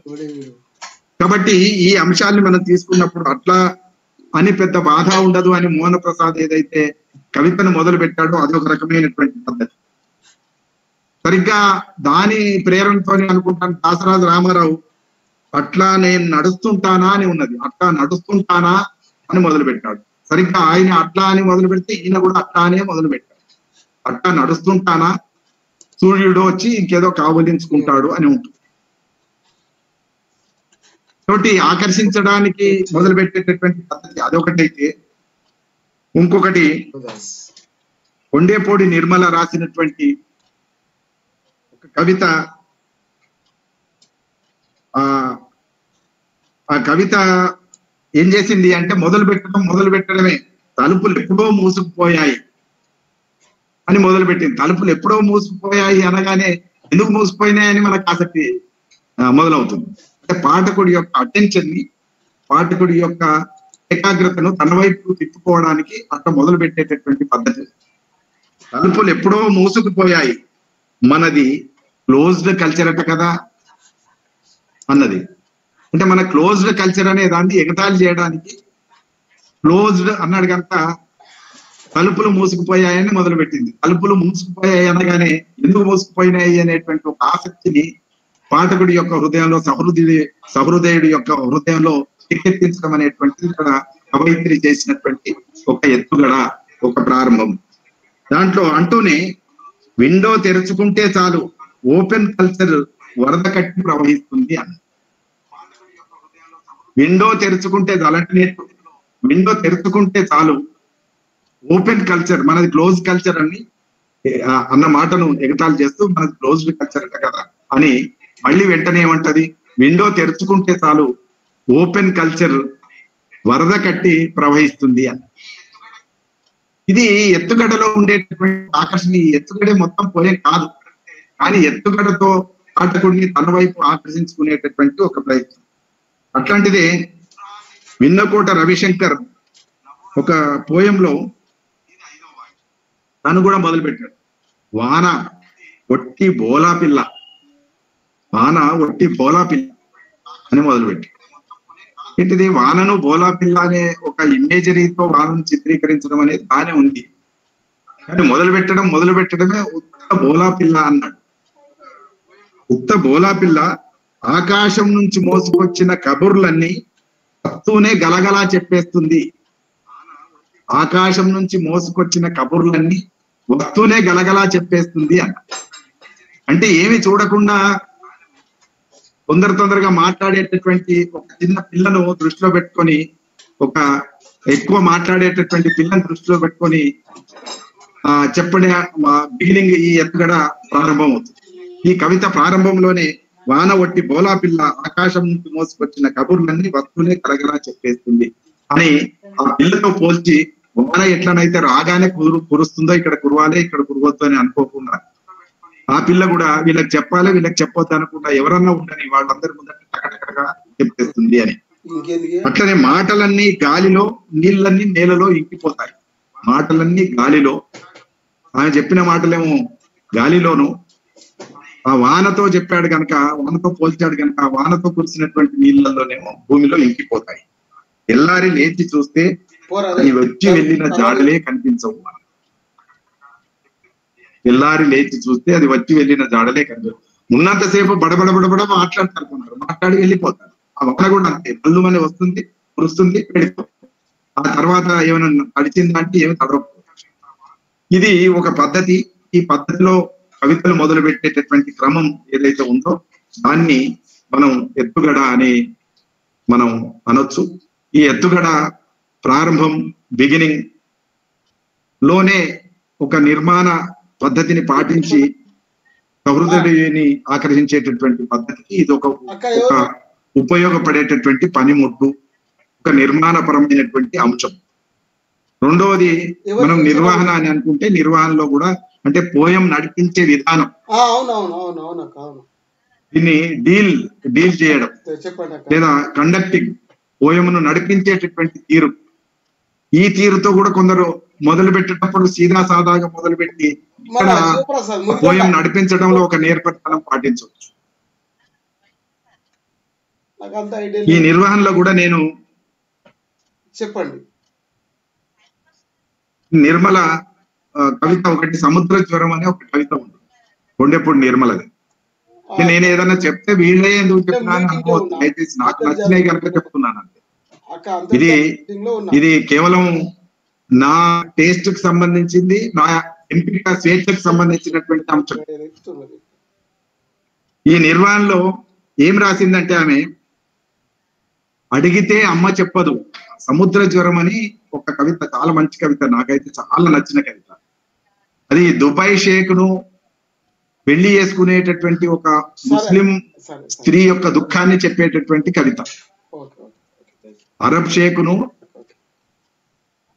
అరబ్ షేకుకు అమ్మబడుతున్నటువంటి ఒక చిన్న పిల్ల, కన్నె పిల్ల యొక్క దుఃఖాన్ని ఆవిష్కరించినటువంటి కవిత. దాని పేరు సముద్ర జ్వరం. అడిగితే అమ్మ చెప్పదు, అడగకపోయినా, ఇది మొదలు కాదు నేను చెప్పేది, బిగినింగ్ కాదు, మధ్యలో వచ్చి అడిగితే అమ్మ చెప్పదు, అడగకపోయినా షేక్ దాదా చెప్తాడేమో. షాదీ అంటే రొట్టె ముక్క దొరికే మంత్రమని మా వాడలో అందరికీ తెలుసు. షాదీ అంటే రొట్టె ముక్క దొరికే మంత్రమని. షేక్ దాదాను ఈ మధ్య మా ఇంటికి ఎవరో తీసుకొచ్చారు. అంటే మనం దాంట్లోకి తీసుకువెళ్ళేటటువంటి ప్రయత్నం చేస్తుంది, ఆ దుఃఖంలోకి మనల్ని కూడా తీసుకువెళ్ళేటటువంటి ప్రయత్నం ఆమె నిర్వహణ ద్వారా దీంట్లో చేస్తుంది. అంటే మనకు ఆమె షేక్ దాదా లేదా అరబ్ షేక్ కు పెళ్లి కాబోతున్నటువంటి ఒక స్త్రీ యొక్క దుఃఖం ఇట్లా ఉంటది అని చెప్పడానికి ఆమె స్వగతంలోంచి పలుకుతున్నటువంటిది ఇది. దాన్ని జాగ్రత్తగా నిర్మించుకుంటూ కళ్ళకి లేదా మన హృదయానికి దుఃఖం వచ్చేటటువంటి విధంగా చెప్పేటటువంటి ఒక నైపుణ్యం, ఒక నిర్మాణ పద్ధతి కొండెప్పుడు నిర్మల కవితలో ఉంటుంది. అందుకని దాంట్లో నిర్వహణలో వస్తే ఆమె ఎందుకో చెప్పదు, అమ్మ చెప్పకుండా పిండి పిసుకుతూ ఉంటుంది, ఆమె ఏడుస్తుంది. ఎందుకు ఏడుస్తున్నావని ఈ పిల్ల అడిగితే అమ్మ చెప్పదు. నాన్న కూడా ఏడుపు వస్తుంది కానీ ఏడవడు. ఎందుకు ఏడవడు అనే దానికి చెప్పింది, మత్తులో ఉన్న వాళ్ళంతా మా నాన్నల కిందే లెక్క అన్నది. ఏడవలసి వస్తుందనే నాన్నట మత్తులో ఉంటాడు, మత్తు దిగిపోతే ఏడుస్తాడు, కానీ మత్తులో ఉన్నాడు కనుక ఏడవాడు. ఆయన తన బిడ్డను అమ్ముకునేటటువంటి దుస్థితిలో ఆయన దుఃఖాన్ని లోపల అణుచుకొని తన దుఃఖానికి, తన పేదరికానికి, దారిద్ర్యానికి చింతిస్తూ ఆయన మత్తులో మునిగి ఉంటాడు. అందుకని మత్తులో ఉన్న వాళ్ళంతా మా నాన్నల కింద లెక్క, ఎవరైతే ఏడవకూడదంటూనే మాట తప్పుతారో వాళ్ళంతా మా అమ్మల కింద లెక్క. ఒకవైపు చెప్తుంటది పిండి వేసుకుంటూ, ఆమె ఏడుస్తుంటే ఈమెకి ఏడుపు వస్తే, ఈ పిల్లకు కూడా ఏడుపు వస్తే, నువ్వు ఏడవకని ఆ బిడ్డను ఊకుంచుతూనే మళ్ళీ తాను ఏడుస్తుంది. అది అమ్మ తత్వం. అందుకని ఆమె ఏమన్నదంటే, ఎవరైతే ఏడవకూడదంటూనే మాట తప్పుతారో వాళ్ళంతా మా అమ్మల కింద లెక్క. అమ్మలేమో దుఃఖాన్ని ఆపుకోలేరు, నాన్నలేమో దుఃఖాన్ని అలుచుకొని మత్తులో మునిగి తేలుతుంటారు అని ఒక రకంగా ఈ ఎందుకు తాగుతారు అనేటువంటి దానికి ఒక ఫిలసాఫికల్ సపోర్ట్ ఇచ్చింది, మద్దతు తెలిపింది అని చెప్పి అనిపిస్తుంది మనకి. అట్లా ఈమె అట్లా రాస్తూ మధ్యలోకి వచ్చి అడిగితే అమ్మ చెప్పదు, అడగకపోయినా షేక్ దాదా చెప్తాడేమో, వాడోళ్ళు అందరూ అనుకుంటారు ఏమంటే షాదీ అంటే రొట్టె ముక్క దొరికే మంత్రం అని మా వాడలో అందరూ అంటారు. అంటే ఈ పిల్ల అమ్ముడు పోతేనే ఆ కుటుంబానికి తీర్పు దొరుకుతుంది, అది విషయాలు. ఈమె పెళ్లి అయితేనే ఆ కుటుంబం బతుకుతుంది, లేకపోతే ఈమె పెళ్లి కాకపోతే ఆ కుటుంబానికి రొట్టె ముక్క దొరకదు, తిండి దొరకదు. ఇది ఒక రకమైన నిర్వహణ. ఈ నిర్వహణలోనే మనకి ఫ్రీడమ్ ఫైటర్ అని గోపిది ఒక కవిత ఉంది, ఎన్ గోపి. స్వాతంత్ర సమరయోధుడి మీద రాశాడు. స్వాతంత్ర సమరయోధుడి మీద రాసినటువంటి కవితలో, సీదాసాదాగా మొదలయ్యేటటువంటి కవితలో నిర్వహణలో ఒక ఆకర్షణ లేదా పాఠకుడిని తన వైపు తిప్పుకునేటటువంటి పద్ధతి మనకి కనబడుతుంది. స్వాతంత్ర సమరయోధుడిని ఆవిష్కరించడానికి తనదైనటువంటి ఒక నిర్మాణ పద్ధతిని మనం దీంట్లో చూడొచ్చు. కనబడ్డ ప్రతివాడిని అపరాధిని చేస్తాడు, ఆదర్శం పేరో ఆశయం పేర జీవితాన్ని రోడ్ల పాలు వెర్రివాడు అని అంటారు. కనబడ్డ ప్రతివాన్ని అపరాధిని చేస్తాడు అని. అంటే ఆయన ఏం చేశాడు? ఆయన స్వాతంత్రానికి తన చరిత్రను, తన జీవితాన్ని అంతా ఇచ్చిన తర్వాత ఆయన ఏం మేల్చుకోనందుకు కుటుంబం అంతా కూడా తను ఈసరిస్తూ ఉంటే, నన్ను ఇట్లాంటి ఒక స్థితిలో ఉంచింది అని ఎవరు ఎదురైతే వాళ్ళను అపరాధం చేస్తాడంటే, నీవు చేసినటువంటి తప్పు వల్లనే, లేదా పౌరులందరూ జాతి అంతా కూడా ఇట్లా ఉన్నది కనుకనే తన పరిస్థితి అట్లా ఉందని తన కంప్లైంట్స్ అన్ని జాతి మీద ఉంటాయి కనుక కనపడ్డ ప్రతివాణ్ణి అపరాధిని చేస్తాడు. ఆదర్శం పేర, ఆశయం పేర జీవితాన్ని రోడ్ల పాలు చేసుకున్న వెర్రివాడు అని స్వాతంత్ర సమరయోధుడి యొక్క స్థితిని, దీన స్థితిని ఆవిష్కరించడానికి ఒక నిర్మాణం పాటించడం జరిగింది. అయితే ఈ రెండింటిని, అది మూడవది పతాక స్థాయి అని అనుకుంటే, ఈ పతాక స్థాయిలో ఈ రెండు కవితల్ని కూడా ఎట్లా ఎట్లాంటి ఒక పతాక స్థాయికి తీసుకెళ్తారు అనేటువంటిది మనం దీంట్లో చూడొచ్చు. ఫ్రీడమ్ ఫైటర్ ని పతాక స్థాయికి తీసుకెళ్లడం అంటే ఒక అత్యున్నతమైన స్థాయికి తీసుకెళ్లి సహృదయుడి యొక్క హృదయంలో ముద్రపడేటట్టు చెప్పేటటువంటి పద్ధతి మనకి దీంట్లో కనబడుతుంది. ఇది మూడవది. ఇది శిఖర స్థాయి లేదా పతాక స్థాయి. అంటే ఉదయం యొక్క పూర్తి అర్థం మనకు దీంట్లో బోధపడుతుంది. ఓపి రాసిన ఫ్రీడమ్ ఫైటర్ కి ఏముంటుంది అంటే, అంతకుముందేమో కొంచెం నిర్వహణలో అట్లా అతని గురించి చెప్పుకుంటూ వచ్చి, అమ్మడానికి ఏమీ లేదు చరిత్ర తప్ప అంటాడు. ఫ్రీడమ్ ఫైటర్ కు అమ్మడానికి ఏమీ లేదు చరిత్ర తప్ప, అతని సంతానం గతగాథల బరువుతో వంగిపోయి నడుస్తుంటారు. ఈయన చెప్పి చెప్పి ఎప్పటికీ మేము ఇట్లా చేసాం అట్లా చేసాం అని చెప్తూ ఉంటే వాళ్ళకి విసుగొచ్చి ఆ క్రమక్రమంగా ఈ గాథల యొక్క బరువుకు, ఈ చరిత్ర యొక్క బరువుకు వాళ్ళు వంగిపోయి నడుస్తుంటారు. గతగాథల బరువుతో అతని సంతానం వంగిపోయి నడుస్తారు. ఆధునిక విఫని వీధుల్లో అలనాటి సాహసాలు అమ్ముడు పోవు అన్నాడు. ఇది ఆ పోయంకు ఇంకా ఒక ముగింపు లాంటి, ఒక పైకి తీసుకెళ్లడం. ఆధునిక అంగట్లో, ఆధునిక విపణి వీధిలో అతని సాహసాలు ఇంకా అమ్ముడు పోవు అన్నాడు. చరిత్ర ఇక్కడ ఎవరికి అక్కర్లేనటువంటి అంశం అని, ఈ సాహసాలకి మార్కెట్ లేదు అని చెప్పేటటువంటి వర్ణన ఏదైతే ఉందో ఆ పోయంలో హైట్స్ తీసుకెళ్లినట్టుగా నేను అనుకున్నాను. కానీ ఇందాక నిర్మల పోయం ఉదాహరించింది కదా, నిర్మల పోయంలో ఇందాక అన్నదానికి ఆ పతాక స్థాయి ఎట్లా ఉంటుందో మీరు ఒకసారి చూడండి. దుఃఖమైతే అరబ్ షేక్ అమ్ముడుపోతున్నటువంటి ఆ పిల్ల యొక్క దుఃఖం, దాన్ని చెప్తున్నది ఏమంటే, కవయిత్రి చెప్తున్నది ఏమంటే, మాతృభూమి లేకపోవడం దుర్భరమని, పాలస్తీనా వాళ్ళు ఇప్పుడు అలాంటి కష్టంలోనే ఉన్నారని పలావు కట్టిన పొట్లం మీద నేను ఒకసారి చదివాను. చూడండి ఎంత ఆర్ద్రంగా ఉంటుందో చూడండి. మాతృభూమి లేకపోవడమే దుర్భరమని, పాలస్తీనా వాళ్ళు ఇప్పుడు అలాంటి కష్టంలోనే ఉన్నారని పలావు కట్టిన పొట్లం మీద నేను ఒకసారి చదివాను అని. అంటే ఇక్కడ స్త్రీలకు మాతృభూమి లేదని ఆమె ఉద్దేశం. అంటే ఈమెను ఇచ్చిన తర్వాత, ఆ అమ్మాయి పెళ్లి జరిగిన తర్వాత అమ్మాయి దుబాయ్కైనా వెళ్ళాలి, కువైట్కైనా వెళ్ళాలి. ఆ అమ్మాయికి పెళ్లి అయిన తర్వాత అమెరికాకైనా వెళ్ళాల్సింది. కాబట్టి మాతృభూమి లేదు. ఎక్కడ ఉద్యోగం చేస్తాడో, లేదా భర్త ఎక్కడ ఉద్యోగం చేస్తాడో తనది అదే మాతృభూమి.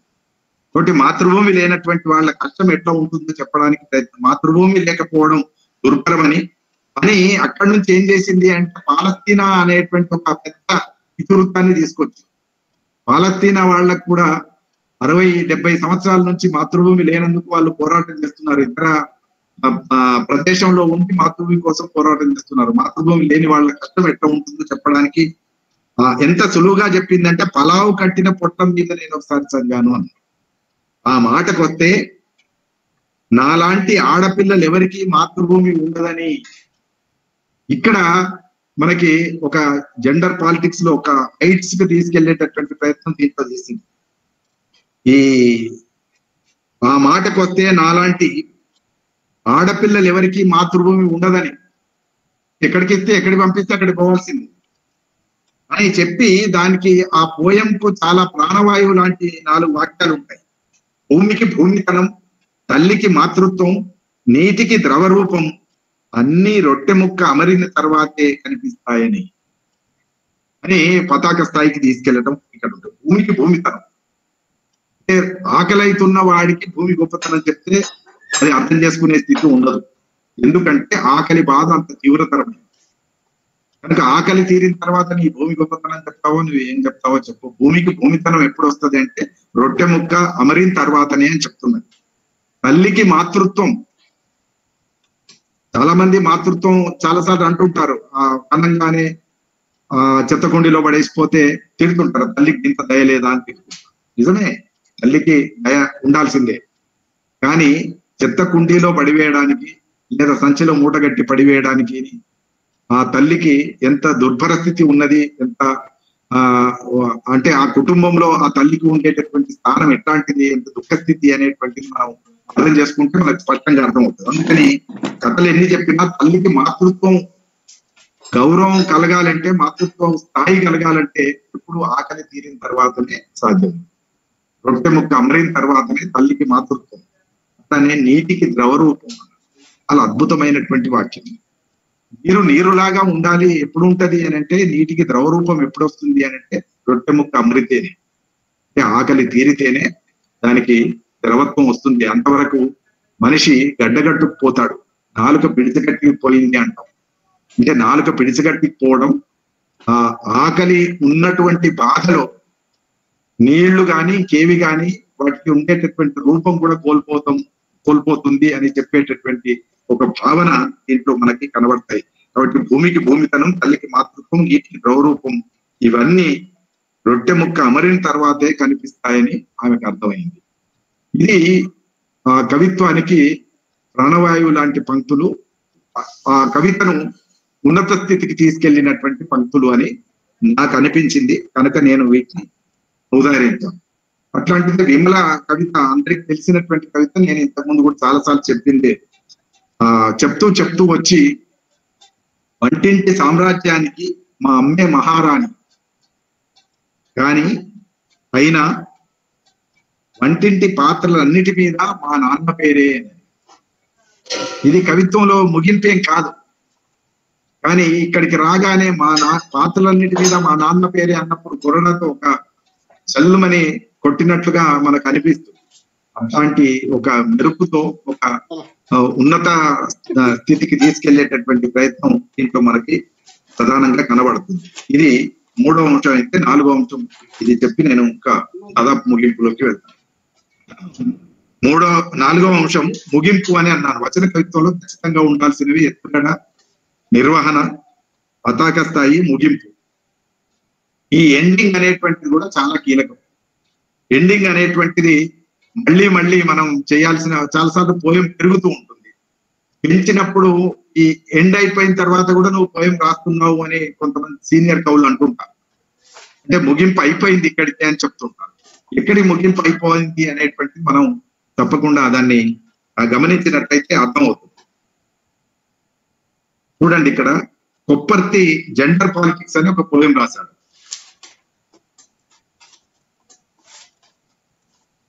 ఇక్కడ రాజకీయాల్లో స్త్రీలు లేరు, పురుషులు లేరు. రాజకీయాల గురించే చెప్తున్నాడు, కానీ జెండర్ పాలిటిక్స్ గురించి చెప్తున్నాడు. ఇక్కడ రాజకీయాల్లో స్త్రీలు లేరు, పురుషులు లేరు. స్త్రీలుగా మారిన పురుషులు గాని, పురుషులుగా మారిన స్త్రీలు గాని లేనే లేరు. మరి ఎవరున్నారు?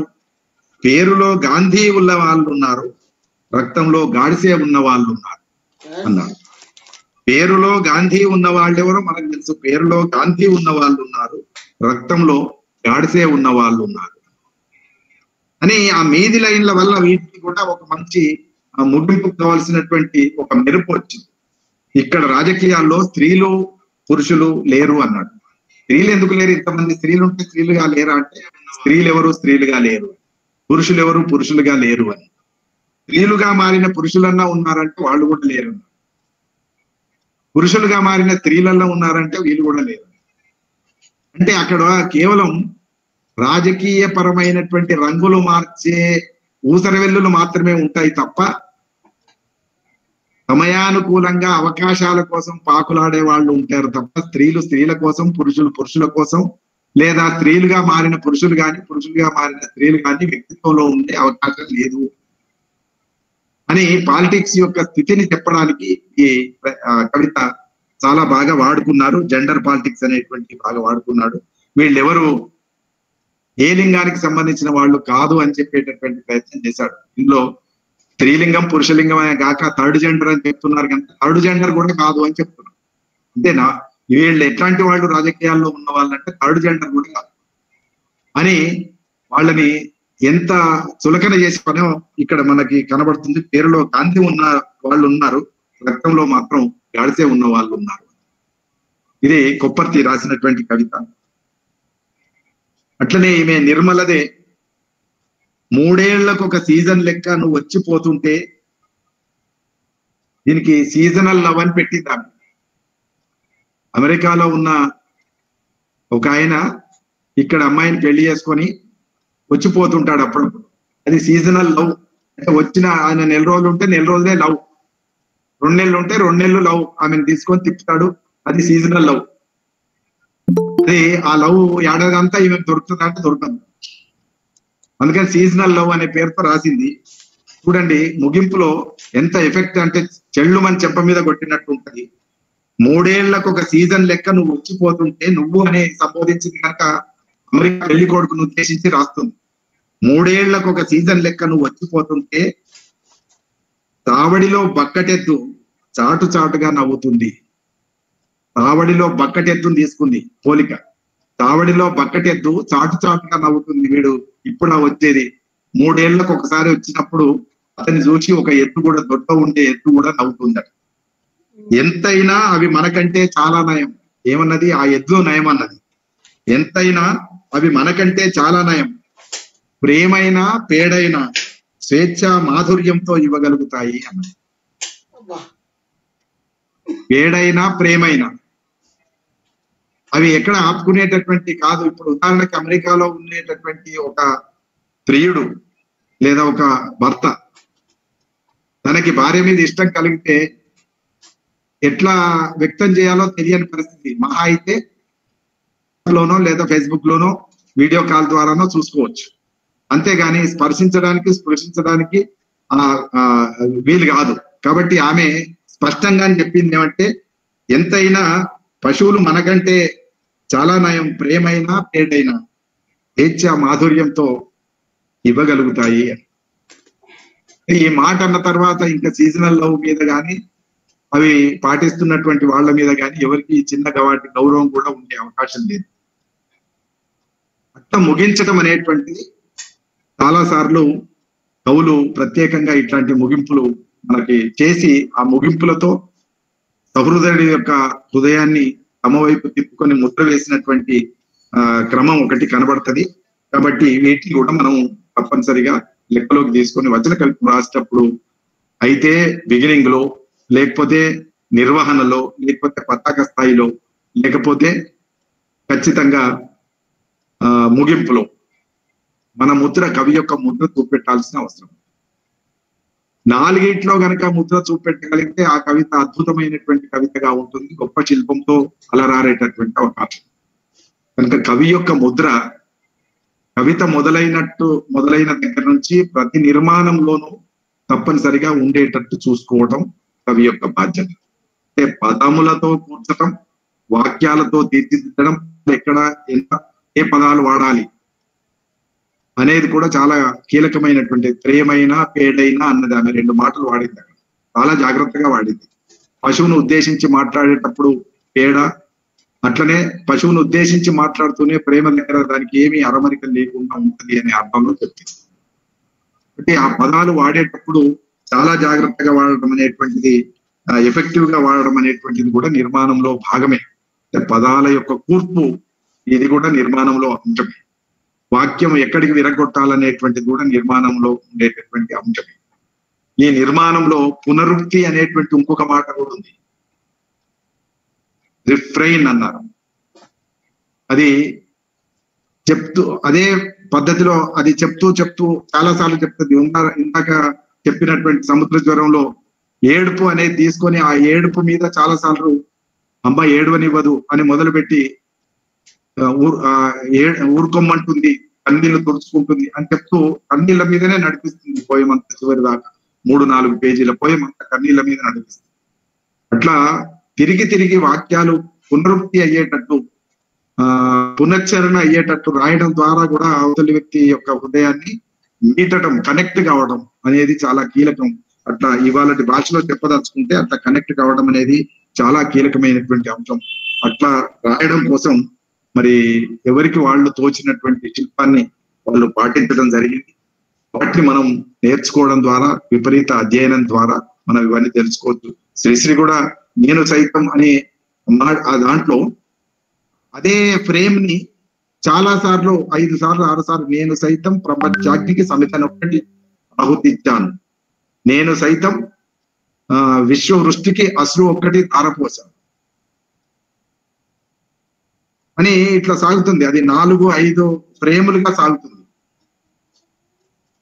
ఆ 4-5 ఫ్రేములుగా సాగేటప్పుడు సరిగ్గా ఏ 3 లైన్లు ఉన్నాయో అదే 3 లైన్లను తిరిగి తిరిగి నిర్మాణం చేయడం అనేటువంటిది అతనికి సంబంధించిన శిల్పం.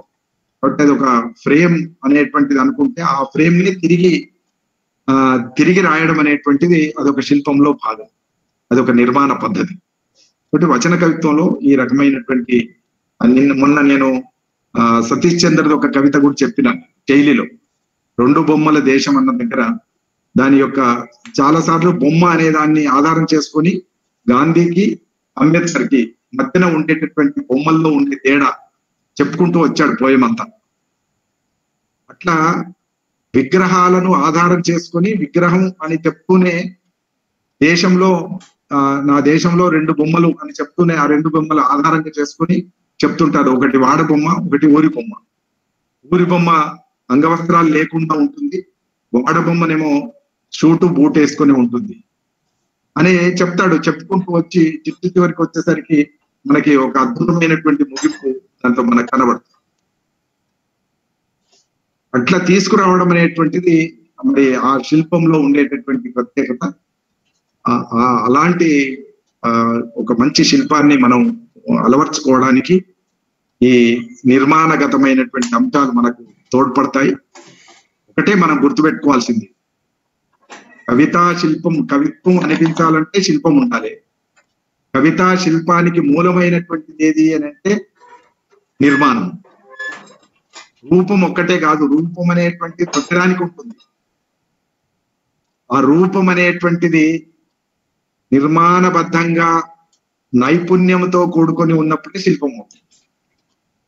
నిర్మాణంలో ఉండేటటువంటి నైపుణ్యం, నిర్మాణ నైపుణ్యమే శిల్పం అవుతుంది.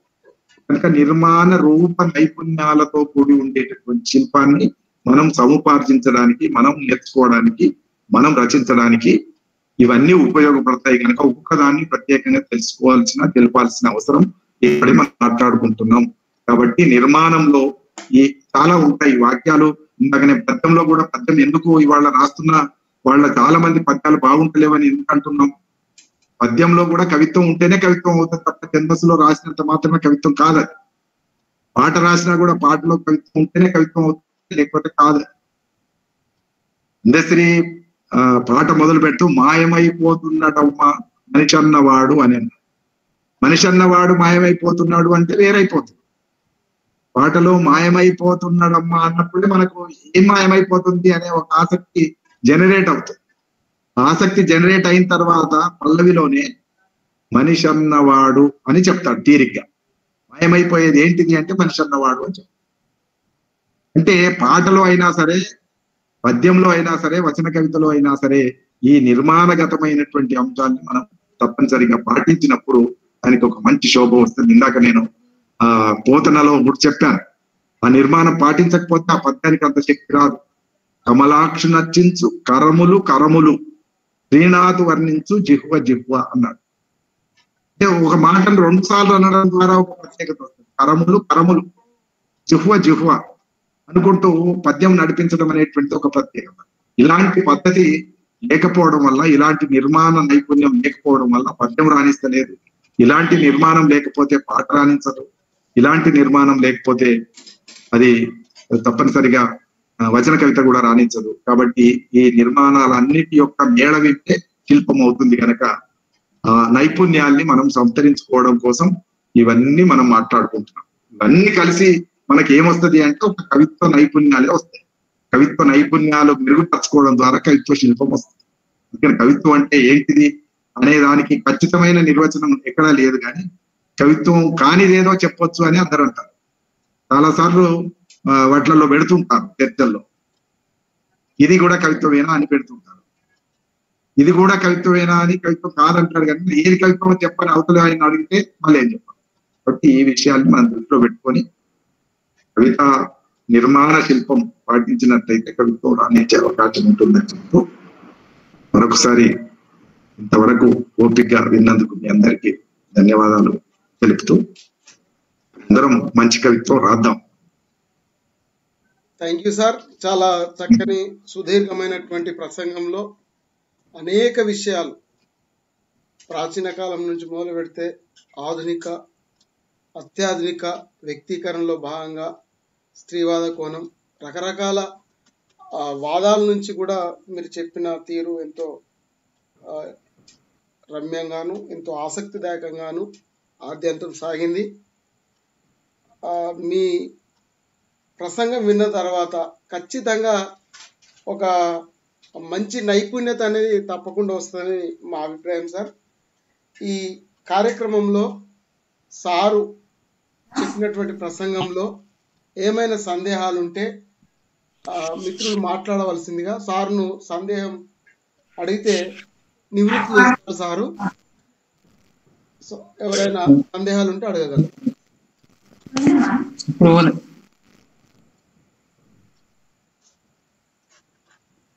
రమేష్ అన్న మాట్లాడుతురా? లేదన్నా. మరి మ్యూట్ లోకి వెళ్ళండి. ఓకే.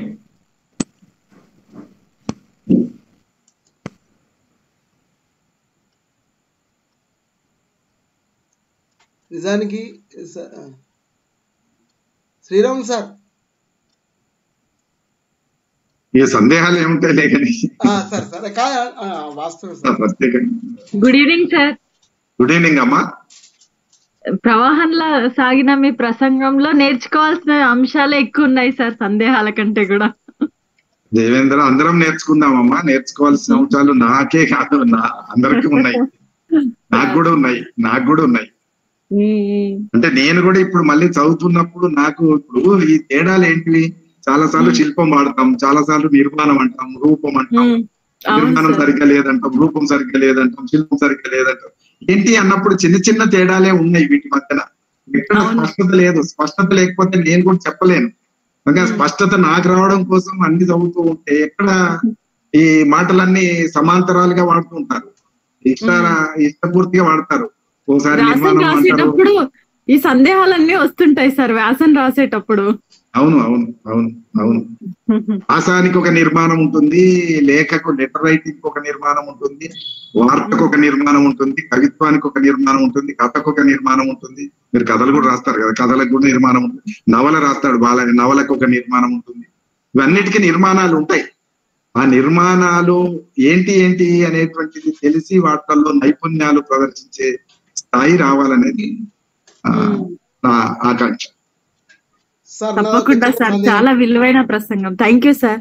థ్యాంక్ యూ అమ్మా Devendra. Thank you Yadagiri sir. Okay sir, మీ వ్యాసాలు అచ్చు రూపంలో చూడాలని నాకు ఫోన్లు వస్తున్నాయి సార్. చూద్దాం ఇవి. అట్లే సార్, ఇంకొకటి మనకు కొన్ని పత్రికలకు కూడా కొంత సంక్షిప్తీకరణగా పంపితే బాగుంటుందేమో సార్. ఇప్పుడు ఈ ప్రసంగం అయిపోయిన తర్వాత అట్లా కూడా కొంత సమస్య ఎక్కడ వస్తుందంటే పత్రికల వాళ్ళకి స్పేస్ ప్రాబ్లం ఉంది. ఇప్పుడు మనది విషయం ఏంటిది అని అంటే అది చదివే వాళ్ళు పాఠకులు పెరిగితే తప్ప వాళ్ళు వెయ్యరు. అవును సార్, అవును. మనం కొంత వివరంగా రాస్తే తప్ప అది అర్థం కాదు. అవును సార్, అవును. ఆల్రెడీ సంక్షిప్తంగా రాసింది వచ్చింది, వార్తాపత్రికలో 3 వారాలు వచ్చింది. కవిత్వ నైపుణ్యాలు అనే పేరుతో గుడిపాటి ఉన్నప్పుడు ఆదివారం ఒక 3 ఆదివారాలు వీటిని ప్రచురించాడు. దాన్ని నేను ఎన్లార్జ్ చేసి చెప్తున్నాను. అది కూడా ఏంటంటే అప్పుడు రాసినప్పుడు ఇంత సంక్షిప్తంగా రాస్తే ఎవరికి అర్థమవుతుందని వాళ్ళు అనడం వల్ల నేను దాన్ని కొంచెం ఇంకొంచెం వివరంగా స్పష్టంగా చేసే ప్రయత్నం చేస్తున్నాను. అందుకని మళ్ళీ ఇవి రాయాలంటే రాసినప్పుడు వేయడానికి పత్రికలు కూడా సరిగ్గా లేవు. పత్రికలు కూడా నాన్ సీరియస్ ఉన్నాయి కదా. రాజకీయాలకు ఇచ్చే ఇంట్రెస్ట్ కవిత్వానికి ఎవరిస్తారు, కళలకు ఎవరిస్తారు? ఆ వారానికి ఒక పేజీ ఉంటే దాంట్లో ఎన్ని గ్రూపులు, ఎన్ని కథలు, ఎన్ని వ్యవహారాలు ఉంటాయి. మంచి కవిత్వం మీరు రాసినా పబ్లిష్ చేస్తారని గ్యారంటీ లేని రోజులు వచ్చినాయి. అప్పుడు మంచి కవిత్వం రాస్తే పబ్లిష్ చేసేవాళ్ళు. ఇప్పుడు మంచి కవిత్వం రాసినా కూడా పబ్లిష్ చేస్తారనే ఒక గ్యారంటీ లేదు.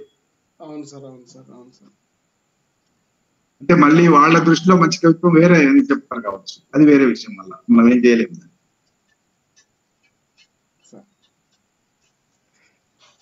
బాలయ్య సౌండ్ వస్తలేదు. అన్మ్యూట్ చేసుకో బాలన్న. అన్మ్యూట్ చేసింది కానీ సౌండ్ వస్తలేదు. వాయిస్ పెంచు. దానికి ఏమన్నా ఫోన్ లేదంటే వైర్ కనెక్ట్ చేసేటప్పుడు గట్టిగా పిన్ను నొక్కండి.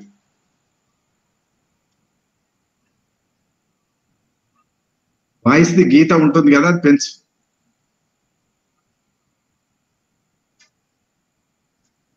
సార్ ఇవాళ సక్సెస్ అయినాం సార్. లైవ్ అవుతుంది సార్ మన ప్రోగ్రామ్ అంతా. ఇవాళ మళ్ళా ఉందా, లైవ్ ఉందా? ఇప్పుడు అవుతుంది సార్, మనం మాట్లాడేది అంతా లైవ్ అవుతుంది. కానీ మొన్న ఏదో ప్రాబ్లం అయింది కదా రికార్డింగ్. కాలేదు సార్, ఇవాళ కాలేదు.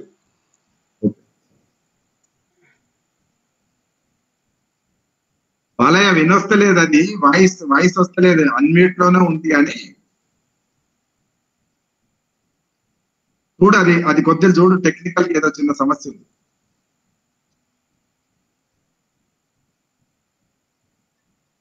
సార్ ఇంకెవరైనా?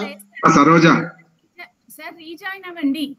బాలయ్య సార్ మీరు చాలా సేపటి నుంచి మీటింగ్ లో ఉన్నారు కాబట్టి మీకు వాయిస్ రాదు. మీరు రీజాయిన్ వస్తే మీ వాయిస్ ఆటోమేటిక్ గా వచ్చేస్తుంది.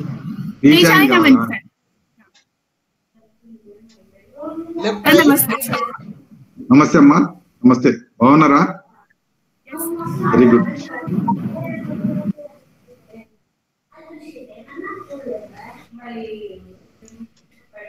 హలో సార్, నమస్కారం సార్. నమస్తే. నమస్తే శ్రీనివాస్ సార్. మీ పుస్తకం చదవాలని కోరికగా ఉంది సార్. అందజేస్తా నేను కొన్ని సిద్దిపేటలో కాపీలు పెడతా. ధన్యవాదాలు. ఆయన ఇబ్బంది పడుతున్నాడు, లేకపోతే ఇంకా పంపించేవాడిని. కానీ వాళ్ళకి పని పెరగొద్దు కదా. వచ్చిందా బాలయ్య? ఇప్పుడు నేను వస్తుంది. రోజే చెప్పింది సక్సెస్ అయింది సార్. అప్పుడే క్లాస్ అయిపోయిందా సార్? అదే ఇంకా తెలుసుకోవాలి, ఇంకా వినాలని ఎంత వేగంగా పరిగెత్తినా ఇంకా సరిపోవట్లేదు సార్. అదే సార్ ఏం లేదు సార్, అందరి కోరిక ఏంటంటే వీటన్నిటిని ఒక పుస్తకంగా మన మరసం నుంచి కవిత్వ నిర్మాణ పద్ధతులు మీద వస్తే ఇంకా కొత్తగా రాసే వాళ్ళకి మాలాంటి అందరికీ కూడా ఉపయోగపడతాయని మా అందరి కోరిక సార్. అంతే. మీరు కొత్తగా ఏం రాస్తలేరు కదా, అందరికైతే అందరికి ఉపయోగపడితే తెద్దాం. చాలా బాగుంటుంది సార్ పుస్తకం. నేనే మిస్ అయినా సార్ నేను రికార్డింగ్ వింటున్నాను. ప్రతి క్లాసు రికార్డు వింటూ శ్రద్ధగా రాసుకుంటున్నాను సార్. చాలా బాగుంటున్నాయి. మమ్మల్ని మేము ఇంకా మెరుగుపరచుకోవడానికి చాలా ఉపయోగపడుతుంది సార్. సంతోషం బాలయ్య, సంతోషం. Thank you sir. Thank you very much. Thank you. తప్పకుండా సంతోషం సార్. కాళిదాస్ సార్ ఇంకెవరైనా మాట్లాడితే? ఓకే, ఇంకా అంతే సార్.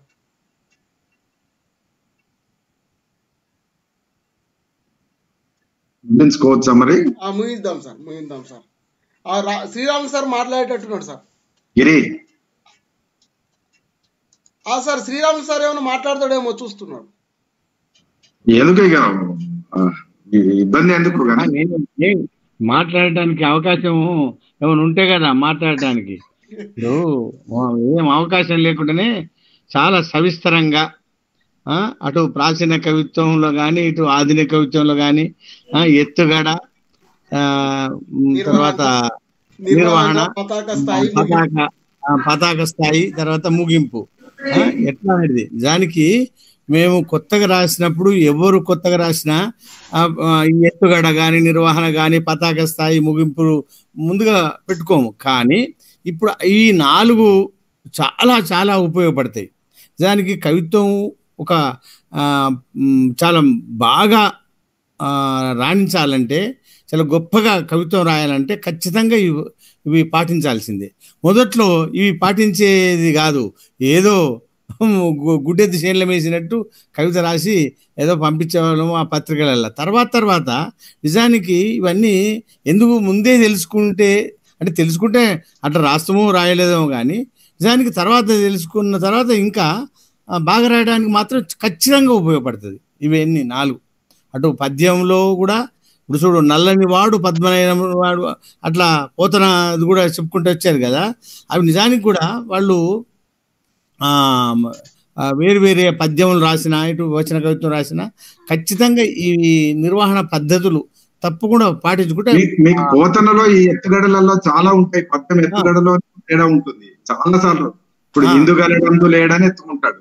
అవును, మరి ఎత్తుకోవాలన్నప్పుడు కృష్ణుడు ఎక్కడైనా ఉన్నాడు అని ఎత్తుకోదలుచుకున్నప్పుడు చక్రి సర్వోపగతుండు అని మొదలు పెట్టాలి. అట్లా మొదలు పెట్టాడు.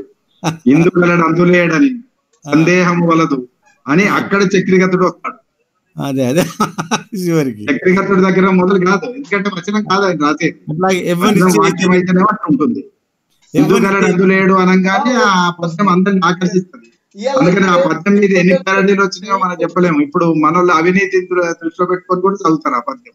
ఇందుగలదు అందులేదని సందేహము వలదు ఎందెందు వెతికి చూసినా అందందే కలదు అవినీతి అని చదువుతారు. అంటే ఈ టెక్నిక్ వల్ల ఏమైంది అంటే, ఆ టెక్నిక్ దేనికైనా వర్తించవచ్చు. పైరవిని వర్ణించి నేను పైరవిని కూడా అట్లనే అంటాడు. ఇందుగలదు అందులేదను సందేహము వలదు పైరవి ఎందెందు వెతికి చూసిన అందందే కలదు అని చదువుతాడు.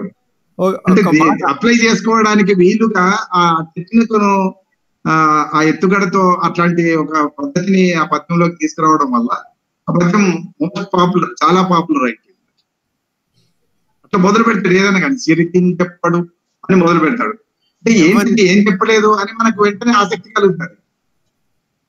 అయినా గజేంద్రుడు పిలిచాడు ఈయన ఉరుకుతున్నాడు అని అక్కడ మొదలు పెట్టలేదు, సిరికించెప్పడు అని మొదలు పెడతాడు.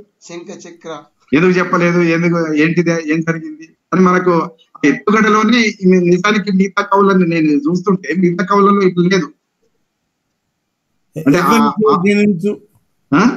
ఎవరిచే జనించు అట్లా మొదలు పెట్టేటప్పుడే ఒక ఎత్తుగడలో విశేషత ఉంటది. పద్యంలోనే ఆ రమణీయకత వచ్చింది. అద్భుతం. సరే, ఒక్కొక్కరిది ఒకటి. మీకు సింపుల్ గా ఉండి ఎఫెక్టివ్ గా రాయడం మళ్ళీ ఆయన శిల్పం. ఎవరు ఏమన్నా ఉన్నదనుకో, ఎత్తుగడ లేదు, గొడవ లేదు, ఏమి ఉండదు. పలుకుడు ఎప్పుడు పలుకు ఆడంబరము గాను, సత్యనుండు పలుకు చల్లగాను, కంచు మోగునట్లు కనకంబు మోగున రావిరామ వినరు. నీకు ఎత్తుగడలో గిత్తుగడలో ఏం ఉండదు. సీదాగా హాయిగా నడిచిపోతుంది. అది నడిచిపోతుంది. కానీ ఆ 3వ లైన్ ఏదైతే ఉంటుందో, 3వ లైన్ పతాక స్థాయి అనొచ్చు దాన్ని. అది ఎత్తుగడలో ఉండదు. పలుకులు ఎప్పుడు పలుకు ఆడంబరం గాను, సజ్జనుండు పలుకు చల్లగాను అని 3వ లైన్కి వచ్చేసరికి వేమన విషయంలో కంచు మోగునట్లు కనకంబు మోగున అని కొండ అద్దమందు కొంచెమై ఉండదా. ఈ 3వ లైన్ దగ్గర ఆయన పతాక స్థాయికి తీసుకెళ్తారు. అంటే పతాక స్థాయి అనేటువంటి దానికి ఆయన ఉదాహరణ. ఒక్కొక్కరు ఒక్కొక్క శిల్పాన్ని పాటి చాలా సాఫ్ట్ గా ఉంటాయి. మీకు పాద నియమము అనేది ఎక్కడ విరగాలో అక్కడ విరుగుతుంది వేమనలో. ఈ గొడవ ఉండదు, సంక్లిష్టత అసలే ఉండదు. సరిగ్గా ఆట వేలది పద్యం ఎక్కడ ఆగిపోవాలో ఆ పాదం ఆగిపోయే దగ్గర ఆగిపోతుంది అంతే. కానీ మిగతా వాళ్ళకి అట్లా కాదు. ఈయనకు మాత్రం అక్కడే ఆగిపోవాలంటే అక్కడ ఆగిపోవాలంటే. ఏ లైన్కి ఆ లైనే విడివిడిగా ఉంటుంది. అంత సరళమైనటువంటి శిల్పం ఆయన. ఏం చూస్తావురా, ఏం చేస్తాను. ఒక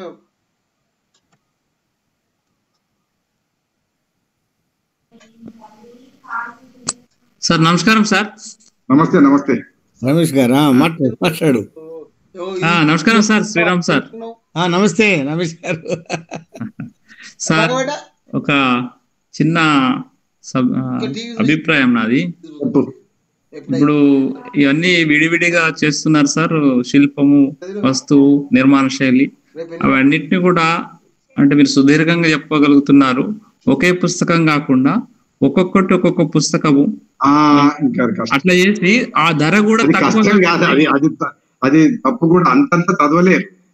ఇప్పటికే నేను ఇంత వివరంగా రాస్తేనే చదువుతారా అని నాకు డౌట్ ఉంటే ఇంకా నువ్వు ఒక్కొక్క దాని మీద ఎక్కడ ఏదో సరే ఇళ్ళకెళ్ళి అల్లకెళ్ళి తీసి 4 ఉదాహరణలు చేసి ఒక పుస్తకం చేస్తుంటారు, కష్టం కాదు, చేయొచ్చు. 10 ఉదాహరణలు ఎక్కువ ఇస్తే పుస్తకం అయిపోతుంది కావచ్చు, కానీ చదవరు కదా, చదవలేరు. అందుకని పాఠకుడిని కూడా దృష్టిలో పెట్టుకోవాలి, పాఠకుడిని కూడా దృష్టిలో పెట్టుకోవాలి. ఇప్పుడు మనకు ఏంటంటే ఇక్కడ టైం లిమిట్ లేదు కాబట్టి ఇంత దీర్ఘంగా, కానీ రాసేటప్పుడు ఇంత దీర్ఘంగా కష్టం. అందులో చివరాకరణ మీ కవితల్లోని చివరాకరణ మీ యొక్క ఉదాహరణ కూడా ఒక్కటి జోడిస్తే బాగుంటది. నా ఉదాహరణలు ఇవ్వద్దనే ఇవ్వట్లేదు, నేను ఉద్దేశపూర్వకంగానే ఇవ్వట్లేదు. సరే సార్, ఇంకెవరైనా? Okay, right sir, thank you sir. ఈ కార్యక్రమానికి విచ్చేసిన ప్రతి ఒక్కరికి పేరు పేరున కృతజ్ఞతలు. ప్రతి వారం ఇది 8వ వారం, ఇంకా మనకు దాదాపు 10 వారాల వరకు మనకు ఉన్నాయి. ప్రతి వారం 5 గంటల నుంచి 7 గంటల వరకు మంజీరా రచయితల సంఘం ఆధ్వర్యంలో తలపెట్టినటువంటి కార్యక్రమం. ఈ సాహితీ ఒక ఋతువే అనుకోండి, క్రతువే అనుకోండి, ఏమని అనుకోండి, ఒక నైపుణ్యాన్ని తీర్చిదిద్దే క్రమంలో ఒక సామెత మన ఊర్లలో చెప్తారు, తొవ్వ తెలిసిన వాడు తొవ్వ తీస్తే తొందరగా తొవ్వ దిగుతుంది, తొవ్వ తెలియని వాళ్ళు దిగితే ఆ తొవ్వలు అక్కడక్కడనే తిరుగుతుంటాం మనం అని చెప్తుంటారు. మీ యొక్క ఇంతకుముందు శ్రీరామ్ సార్ చెప్పినట్టు కానీ, మన సిద్ధారెడ్డి సార్ చెప్పినట్టు కానీ, నాకు సిద్దిపేట తెలియదా, నాకు హైదరాబాద్ తెలియదా అని ఆ గల్లీలే అంత తిరుగుతాం కానీ కరెక్ట్ అడ్రస్ కాడికి పోము. అట్లానే మీ యొక్క అనుభవాలు మాకు ఆ కష్టము లేకుండా మరి చాలా చక్కగా చెప్తున్నటువంటి సార్కు మరొకసారి కృతజ్ఞత తెలియజేసుకుంటూ, అందరూ కూడా 5 గంటల నుంచి 7 గంటల వరకు తప్పకుండా రండి. ఒకవేళ వీలు కాని పక్షంలో తప్పకుండా మంజీరా రచయితల సంఘం యూట్యూబ్ ఛానల్ని సబ్స్క్రైబ్ చేసుకోండి. వాట్సాప్ ఉంది, అలాగే ఫేస్బుక్ ఉంది, ట్విట్టర్ ఉంది. వేటిలోనైనా ఫాలో అయితే మనం చేసేటువంటి కార్యక్రమాలు అన్నిటిని కూడా మంజీరా ద్వారా మీరు వినొచ్చు. అలాగే ఈ లింక్ను మీకు ఆత్మీయులు అనేవాళ్ళు, ఆ కవిత్వంలోకి నూతనంగా వస్తున్నటువంటి వాళ్ళకు కూడా ఆ సార్ యొక్క కవిత్వ నైపుణ్యాలు అనేటువంటి ప్లేలిస్ట్ ఉంటుంది. అందులో ఇప్పటి వరకు వచ్చినాయి అన్నీ కూడా ఉంటాయి. ఎప్పుడో మీరు పనిచేస్తున్నప్పుడు, లేదంటే వివిధ పరధ్యానంగా ఉన్నప్పుడు కానీ, వాకింగ్లో కానీ వింటే కూడా మనకు అటు స్వామి కార్యం స్వకార్యం అన్నట్టుగా 2 రకాలుగా ఉండేటువంటి అవకాశాలు ఉంటాయి. కాబట్టి మీరందరూ కూడా దీన్ని ఆవాహన చేసుకొని ఈ ప్రసంగాలను ఇంకా అధ్యయనం చేస్తూ నైపుణ్యవంతమైనటువంటి నిపుణత కలిగినటువంటి సాహిత్యాన్ని మన భవిష్యత్ తరాలకు అందించాలనేటువంటి తపనతో చేస్తున్నటువంటి ఈ కార్యక్రమానికి మీరు అందరూ సహకరిస్తారని కోరుతూ మీ అందరికీ పేరు పేరున కృతజ్ఞతలు చేసుకుంటూ మీకు చేతులు జోడించి నమస్కరిస్తున్నాం. మరి ముఖ్యంగా సార్కు ఈ కార్యక్రమం ఇంతటితో ముగిసిందని విన్నవించుకుంటున్నాం. Thank you.